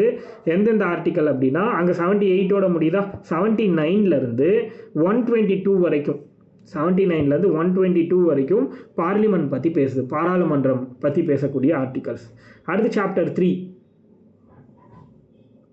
3 வந்து பார்த்தீங்கன்னா legislative power of president, legislative powers of president அப்படின்னு சொல்கிறாங்க சாப்டர் 3. அதாவது குடியரசுத் தலைவரின் சட்ட அதிகாரம், குடியரசுத் தலைவரின் சட்ட அதிகாரம், லெஜிஸ்லேட்டிவ் பவர்ஸ் ஆஃப் பிரசிடென்ட் அப்படின்னு சொல்லலாம். குடியரசுத் தலைவருடைய சட்ட அதிகாரம். இதுக்கான ஆர்டிகல் 123. குடியரசுத் தலைவருக்கு ஒரு சட்டம் உருவாக்குறதுக்கான அதிகாரம் இருக்குது அப்படின்னா அதுக்கான ஆர்டிக்கல் என்னென்னா 123, 123 ஞாபகம் வச்சுக்கலாம். அடுத்து சாப்டர் 4 என்னென்னா த யூனியன் ஜுடிஷியரி, மத்திய நீதித்துறை அப்படின்னு சொல்லலாம். மத்திய நீதித்துறை சாப்டர் 4 யூனியன் ஜுடிஷியரி. இதோட ஆர்டிக்கல் 124லேருந்து 147 வரைக்கும், 124லேருந்து 147 வரை இருக்கிற ஆர்டிக்கல் மத்திய நீதித்துறையை பற்றினது, அதாவது சுப்ரீம் கோர்ட்டை பற்றின ஆர்டிகல்ஸ் 124லேருந்து 147 வரைக்கும். அடுத்தது சாப்டர் 5, மொத்தம் 5 சாப்டராக பிரிச்சிருப்போம் இல்லையா? அதில் சாப்டர் 5 தான் என்னென்னா CAG, அவருக்குன்னு தனி ஒரு சாப்டராகவே பிரித்து வச்சுருக்காங்க. ஆர்டிக்கல் 148லேருந்து 151 வரைக்கும். ஏன்னா 147ஓட முன்னே முடிஞ்சிருக்கும் இல்லையா?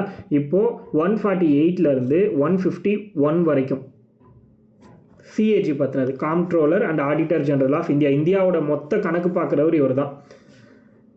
148லேருந்து 151 வரைக்கும் இருக்கிற ஆர்டிக்கல் இவரை பற்றி பேசுது. இதோட நமக்கு வந்து ஸ்டேட் கவர்மெண்ட் முடியுது 151ஓட. புரியுதா? அப்போது 151 எப்போ 52ல் ஆரம்பித்து 151 வரைக்கும் சென்ட்ரல் கவர்மெண்ட்டை பற்றி பேசக்கூடிய ஆர்டிகல்ஸ். அடுத்து 152லேருந்து 237 வரைக்கும் ஸ்டேட் கவர்மெண்ட்டை பற்றி பேசக்கூடிய ஆர்டிகல்ஸ். அடுத்து போட்டுக்கோங்க, அது பார்ட் 4. பார்ட் 6 ஸ்டேட் கவர்மெண்ட்டை பற்றி பேசுகிறது. பார்ட் 6 பகுதி 6. பகுதி 5 இப்போ தான் முடித்தோம், பார்ட் 5. அடுத்து பார்ட் 6 பகுதி 6.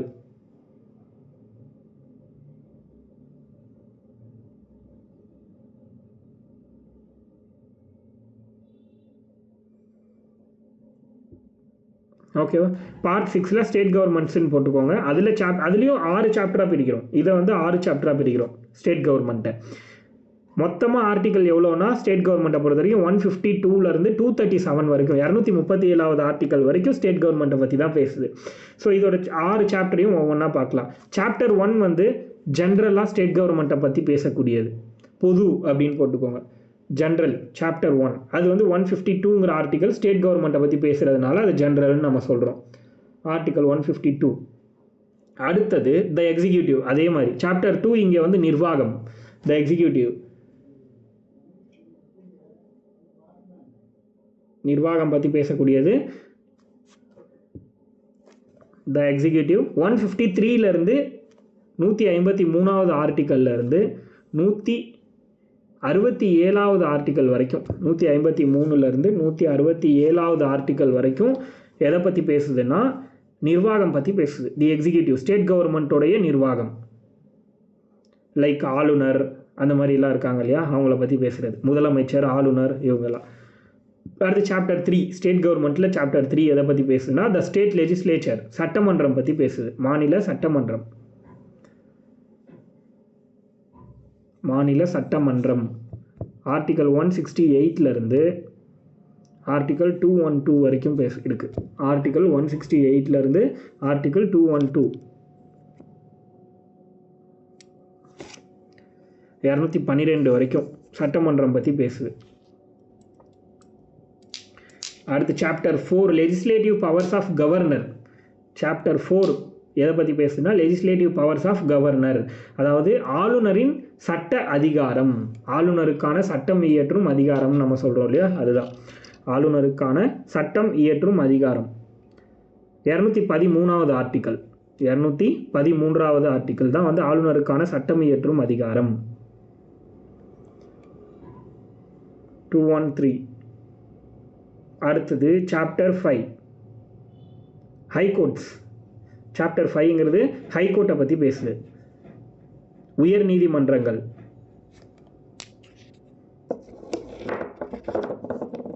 அதோட ஆர்டிக்கல் 214லேருந்து 232 வரைக்கும், 214 முதல் 232 வரை, 214லேருந்து 232 வரைக்கும், 214 முதல் 232 வரை.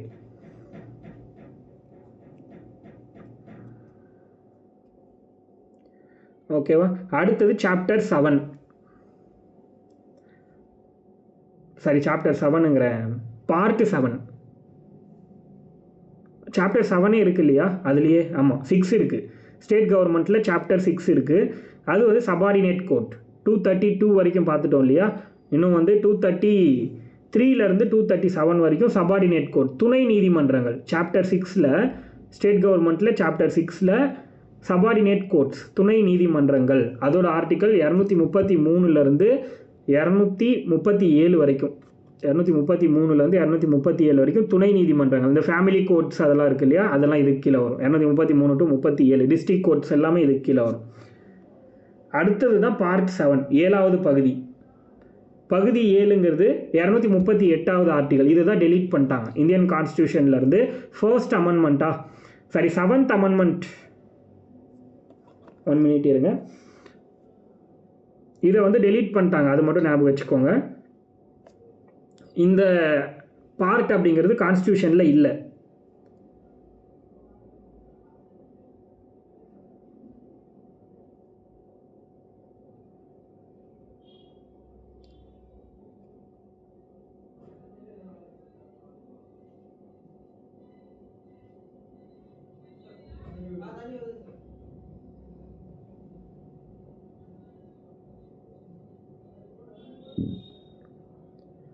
ஓகேவா. ஸோ இதை வந்து 7th அமெண்ட்மெண்ட்டில் ரிமூவ் பண்ணிட்டாங்க. 7வது சட்ட திருத்தத்தின் மூலமாக இதை வந்து டெலீட் பண்ணிட்டாங்க.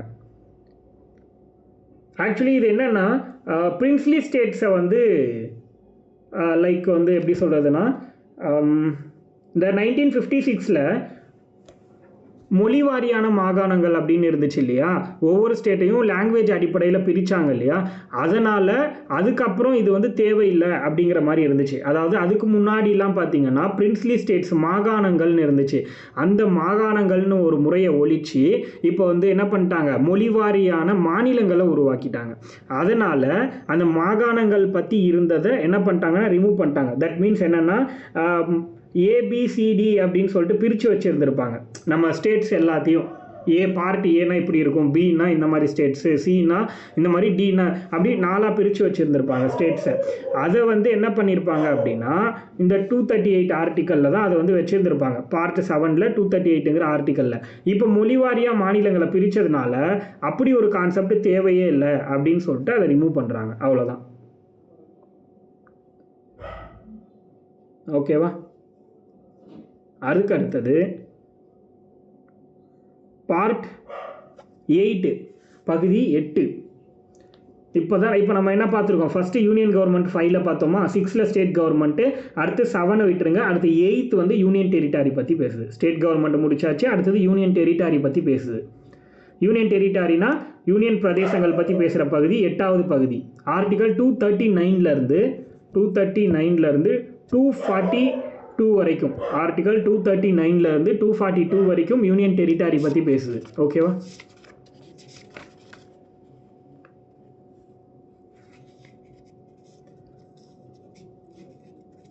இது பார்ட் 8ல். அடுத்து பார்ட் 9.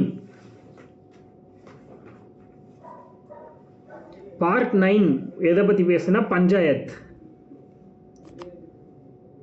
நம்ம அட்டவணைகளில் ஷெட்யூலில் பொறுத்த வரைக்கும் 11ல் இருக்கும், பார்ட்டில் 9ல் இருக்கும் பஞ்சாயத்து. பஞ்சாயத்தோட ஆர்டிக்கல் வந்து 243ங்கிற ஆர்டிக்கல் ஆரம்பிச்சு 243O வரைக்கும் இருக்குது. 243ல் ஆரம்பித்து 243O வரைக்குமான ஆர்டிக்கல் என்ன அப்படின்னா பஞ்சாயத்தை பற்றி பேசுது, பார்ட் 9. அடுத்து பார்ட் 9ல் ஏன்னு ஒன்று இருக்குது. பார்ட் 9க்கு கீழே ஆட் பண்ணிக்கோங்க, பார்ட் 9A. அது முனிசிபாலிட்டி பற்றி பேசுது.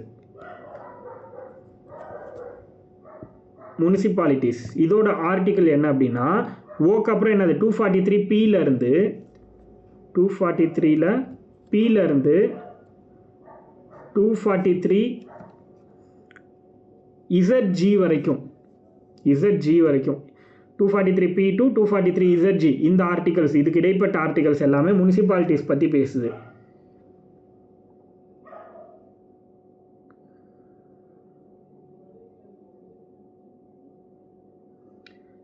அதுக்கு அடுத்தது பார்ட் 9ல் பி அப்படின்னு ஒன்று இருக்குது. பார்ட் 9Aனா முனிசிபாலிட்டி, பார்ட் 9 மட்டும்னா பஞ்சாயத்து, பார்ட் 9Aனா முனிசிபாலிட்டி, பார்ட் 9ல் பின்னா கோஆப்ரேட்டிவ் சொசைட்டி. ஆல்ரெடி நான் இதை உங்களுக்கு சொல்லியிருக்கேன், கோஆப்ரேட்டிவ் சொசைட்டிஸ். அது பார்ட் 9ல் பி. இதோட ஆர்டிக்கல் என்னென்னா 243ல் ZHலேருந்து 243ZT வரைக்கும் 243ZT வரைக்குமான ஆர்டிகல்ஸ் இது கீழே வரும், கோஆப்ரேட்டிவ் சொசைட்டி கீழே வரும், பார்ட் 9ல் பி.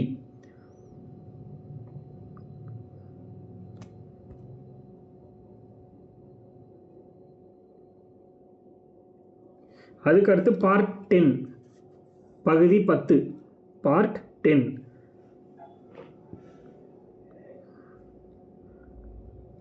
பார்ட் 10 எதை பற்றி பேசுதுன்னா scheduled and tribal areas. Scheduled and tribal areas.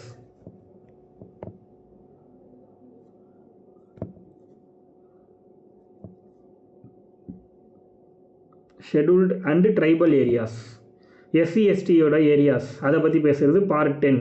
இதோட ஆர்டிக்கல் 244லேருந்து 244A வரைக்கும். 244, 240 அதாவது ரெண்டே ஆர்டிக்கல் தான், 244 ஒன்று, 244A.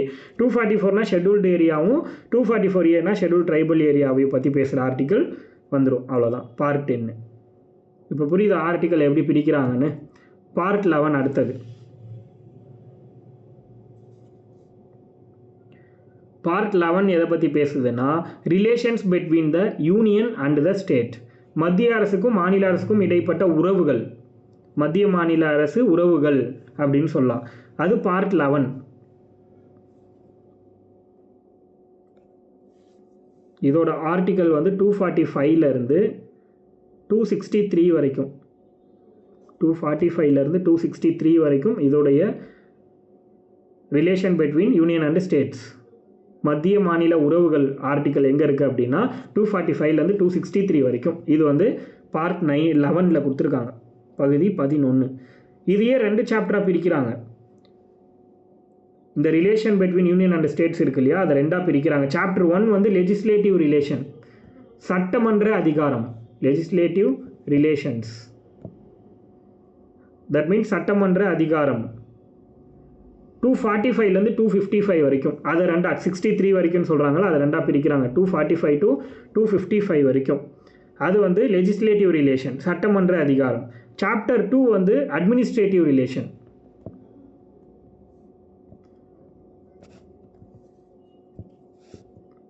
அட்மினிஸ்ட்ரேட்டிவ் ரிலேஷன் வந்து பார்த்தீங்கன்னா 255 வரைக்கும் முன்னே பார்த்தோமா, 256லேருந்து 263 வரைக்கும், 256லேருந்து 263 வரைக்கும் அட்மினிஸ்ட்ரேட்டிவ் நிர்வாக உறவுகள், சட்டமன்ற உறவுகள், நிர்வாக உறவுகள்னு பிரிச்சுட்டாங்க 2ஆ. அந்த 245 to 263ங்கிறத 2ஆக பிரிச்சிருக்காங்க.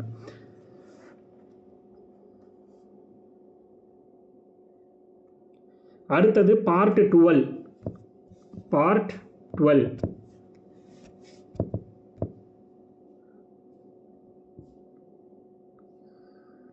பார்ட் 12 வந்து பார்த்தீங்கன்னா ஃபினான்ஸ், ப்ராப்பர்ட்டி, கான்ட்ராக்ட்ஸ் அதை பற்றி பேசுது. பார்ட் 12 எதை பற்றி பேசுதுன்னா ஃபினான்ஸ், ப்ராப்பர்ட்டி அதாவது நிதி சொத்து,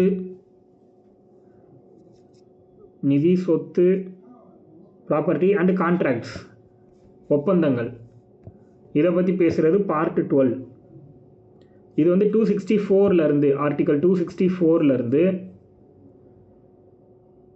291 வரைக்கும், ஆர்டிக்கல் 264லேருந்து 291 வரைக்கும், இல்லை காமனாக 300A வரைக்கும் போட்டுக்கோங்க. இதை பார்ட்டாக பிரிக்க வேண்டாம், 300A வரைக்கும் போட்டுக்கோங்க. 264லேருந்து 300A இது வரைக்குமே நீங்கள் வந்து ஃபினான்ஸ், ப்ராப்பர்ட்டி, கான்ட்ராக்ட்ஸ்ன்னு போட்டுக்கோங்க. 264லேருந்து 300A வரைக்கும். இதையும் 4ஆக பிரிக்கிறாங்க, 4 சாப்டரா. பட் ஆனால் நமக்கு அது தேவையில்லை, அந்தளவுக்கு இம்பார்ட்டன்ஸ் கிடையாது இது. அதனால நம்ம வந்து இதை ஜஸ்ட்டு ஃபினான்ஸ், ப்ராப்பர்ட்டி, கான்ட்ராக்ட்ஸ், நிதி, சொத்து மற்றும் ஒப்பந்தம் அப்படின்னா இது வந்து பார்ட் 12ல் இருக்குது. அதே மாதிரி ஆர்டிக்கல் 264லேருந்து 300A வரைக்கும் அப்படிங்கிறது தெரிஞ்சாலே போதுமானது. அதுக்கடுத்து பார்ட் 13.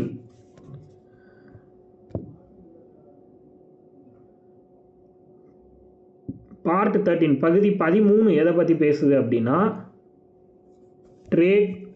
ட்ரேடு அதாவது வணிகம், காமர்ஸ், வணிகம், வர்த்தகம், வணிகம் மற்றும் வர்த்தகம் இந்தியா முழுவதும்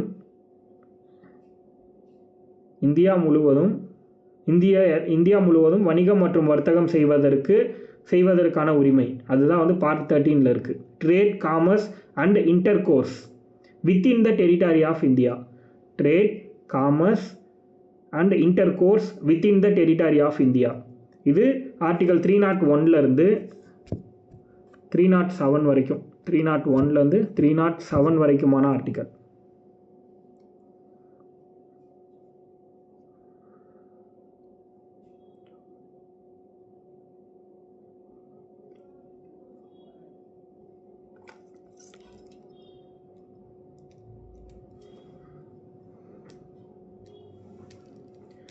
அதுக்கு அடுத்தது பார்ட் 14. இதுதான் ரொம்ப முக்கியம். பார்ட் 12 and 13 அந்தளவுக்கு இம்பார்ட்டன் இல்லை, ஆனால் பார்ட் 14 ரொம்ப முக்கியம். பார்ட் 14க்கு அப்புறம் ஒரு சில பார்ட் ரொம்ப முக்கியம். பார்ட் 14 எதை பற்றி பேசுதுன்னா நம்ம வந்து யூபிஎஸ்சி, டிஎன்பிஎஸ்சி எக்ஸாம்ஸ் எழுதுகிறோம்ல, அந்த எக்ஸாம்ஸ் சம்மந்தப்பட்டது. Part 14 services under the union and states. Services under the union and the states, அதான் பார்ட் 14. மத்திய மற்றும் மாநில சேவைகள்,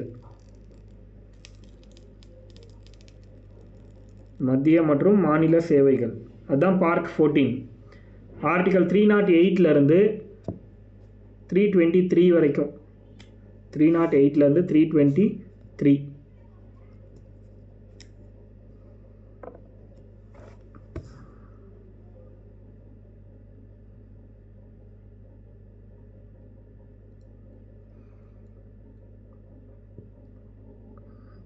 அதுக்கு அடுத்தது பார்ட் 14A. பார்ட் 14ல் A.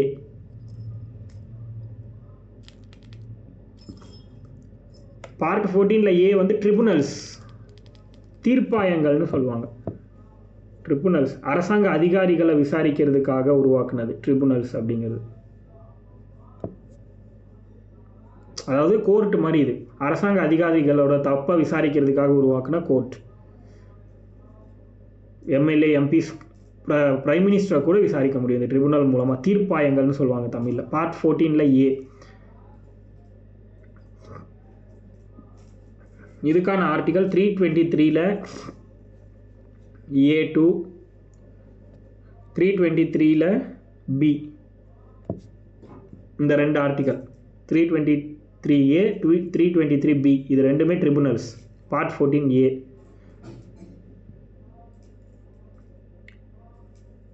அடுத்தது பார்ட் 15.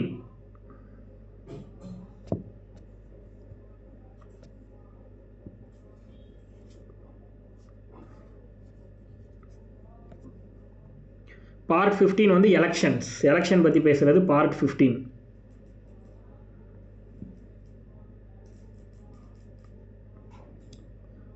எலெக்ஷன்னா 324லேருந்து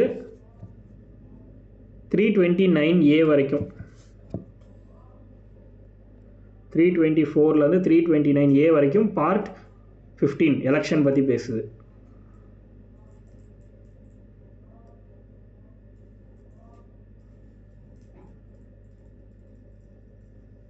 அதுக்கடுத்து part 16.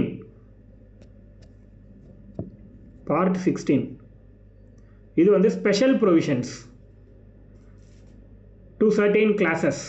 Special provisions to certain classes அப்படின்னு சொல்கிறாங்க. அதாவது சிறப்பு அதிகாரங்கள் யாருக்கு அப்படின்னா சில சிலருக்கான சிறப்பு அதிகாரங்கள் அப்படின்னு போட்டுக்கோங்க. சில பதவிக்கான அல்லது சிலருக்கான சிறப்பு அதிகாரம்னு போட்டுக்கோங்க. தட் மீன்ஸ் என்னென்னா எஸ்சி எஸ்டிக்கு, ஆங்கிலோ இந்தியனுக்கெல்லாம் ஸ்பெஷல் பவர் இருக்கும். அதுதான் இங்கே ஆர்டிகல் 330லேருந்து ஆர்டிகல் 330லேருந்து 342A வரைக்கும் இருக்கும். ஆர்டிகல் 330லேருந்து 342ல் A வரைக்கும் இருக்கும். இந்த ஆர்டிகல்ஸ் தான் ஸ்பெஷல் பவர் அப்படின்னு சொல்கிறாங்க, relating to the certain classes.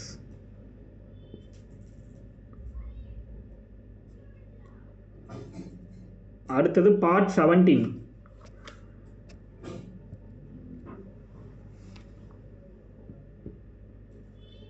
Part 17 official language, மொழிகள். அங்கே இதில் அட்டவணையில் 8ல் பார்த்துருப்போம். இங்கே பார்ட் 17ல் இருக்குது அஃபிஷியல் லாங்குவேஜ், அலுவலக மொழிகள்.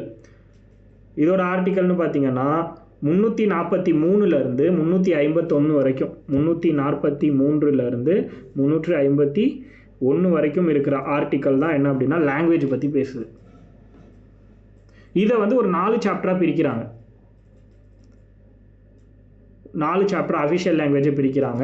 அதையும் நம்ம தெரிஞ்சுக்கணும். சாப்டர் 1 அலுவலக மொழிகளில் சாப்டர் 1 என்னென்னா லாங்குவேஜ் ஆஃப் த யூனியன்.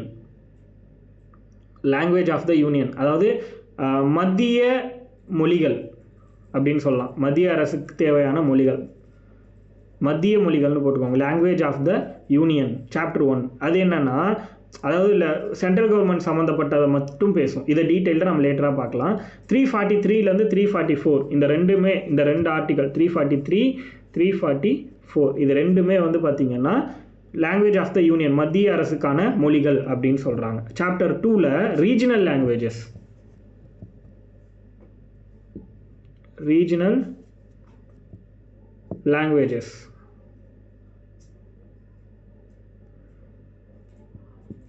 அதாவது மாநிலங்களுக்கான மொழிகள்னு சொல்லலாம். இதை ரீஜனல் லாங்குவேஜஸ், வட்டார மொழிகள் அப்படின்னு சொல்லலாம். அது வந்து 345லேருந்து 347 வரைக்கும், 345லேருந்து 347 வரைக்குமான ஆர்டிக்கல். அடுத்து சாப்டர் 3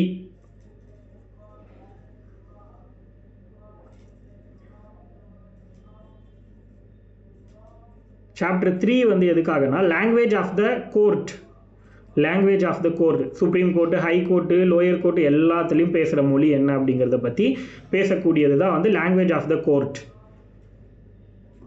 நீதிமன்ற மொழிகள். சாப்டர் 3 348லேருந்து 349, 348 349 இந்த 2 ஆர்டிக்கலும்.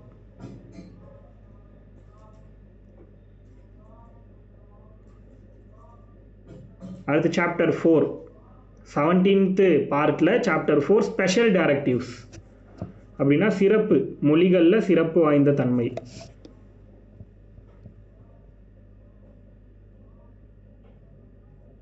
ஸ்பெஷல் டைரக்டிவ் மொழிகளில் சிறப்பு வந்து 350 to 351,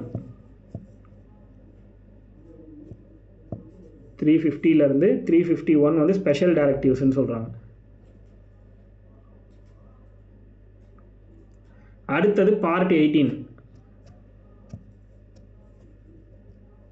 பார்ட் 18 எதை பற்றி பேசுது அப்படின்னா எமர்ஜென்சி ப்ரொவிஷன்ஸ்.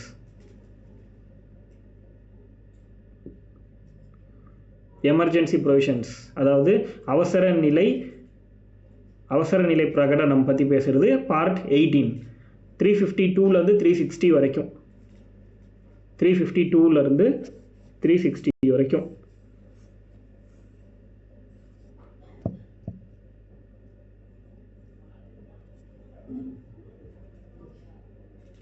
அடுத்து வந்து மற்ற ஆர்டிகல்ஸ் எல்லாமே வந்து பார்த்திங்கன்னா பார்ட்டு 19ல் இருக்கும். மற்ற ஆர்டிகல்ஸ் அப்படின்னு சொல்லுவாங்க, மற்றவை அப்படின்னு சொல்லிட்டு மிஷலேனியஸ் அப்படின்னு சொல்லுவாங்கள்ல, பார்ட் 19 அது வந்து 361லேருந்து 367 வரைக்கும். ஆர்டிகல் 361லேருந்து 367 வரைக்குமான ஆர்டிகல்ஸ் மிஷலேனியஸ், மற்றவை அப்படின்னு போட்டு எழுதிக்கோங்க. 361 to 367. அடுத்தது பார்ட் 20, ரொம்ப முக்கியமான ஒரு part part 20. Amendment of the constitution, அரசியலமைப்பு சட்ட திருத்தம், பார்ட் 20 XX போட்டுக்கோங்க. Part 20 amendment of the constitution. 368 article. இதை பற்றி பேசுகிற ஆர்டிக்கல் என்னென்னா 368 368 ரொம்ப ரொம்ப முக்கியமான ஒரு பார்ட், 20வது பகுதி. அடுத்து XXI பார்ட் 21, பார்ட் 21. இந்த பார்ட் 21 எதை பற்றி பேசுது அப்படின்னா ஸ்பெஷல் ப்ரொவிஷன்ஸ், அதாவது டெம்பரவரியான ஸ்பெஷல் ப்ரொவிஷன்ஸ், தற்காலிக சிறப்பதிகாரங்கள்.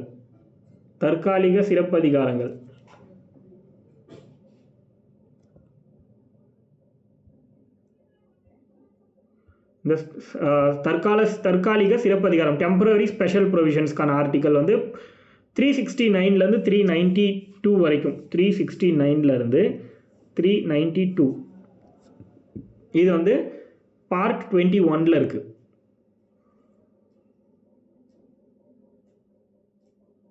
இந்த பார்ட்டு அதாவது 22லேருந்து 25 இன்க்ரீஸ் ஆச்சுன்னு சொல்கிறோம்ல, அது நடுவில் இருக்குது பாருங்கள், அதுதான் அது. இந்த பார்ட்டு 4ல் A, பார்ட்டு 9ல் AB இதெல்லாம் தான். பார்ட் 14A இதெல்லாம் வருது இல்லையா, இதுதான் வந்து அந்த இன்க்ரீஸ் ஆனது.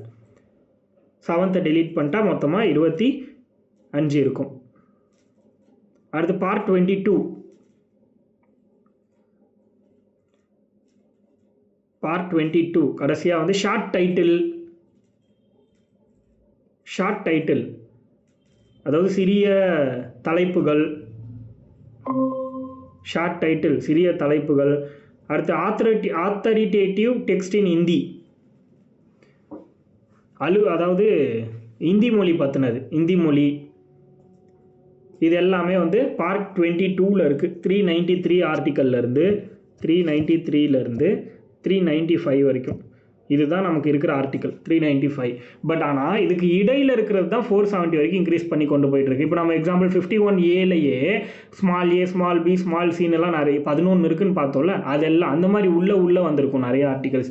இதெல்லாம் சேர்த்து தான் நம்ம வந்து மொத்தமாக 470+ ஆர்டிகல்ஸ் அப்படின்னு நம்ம சொல்கிறோம். புரியுதா? Okay, thank you. நம்ம நெக்ஸ்ட் கிளாஸில் பார்ப்போம் நாளைக்கு.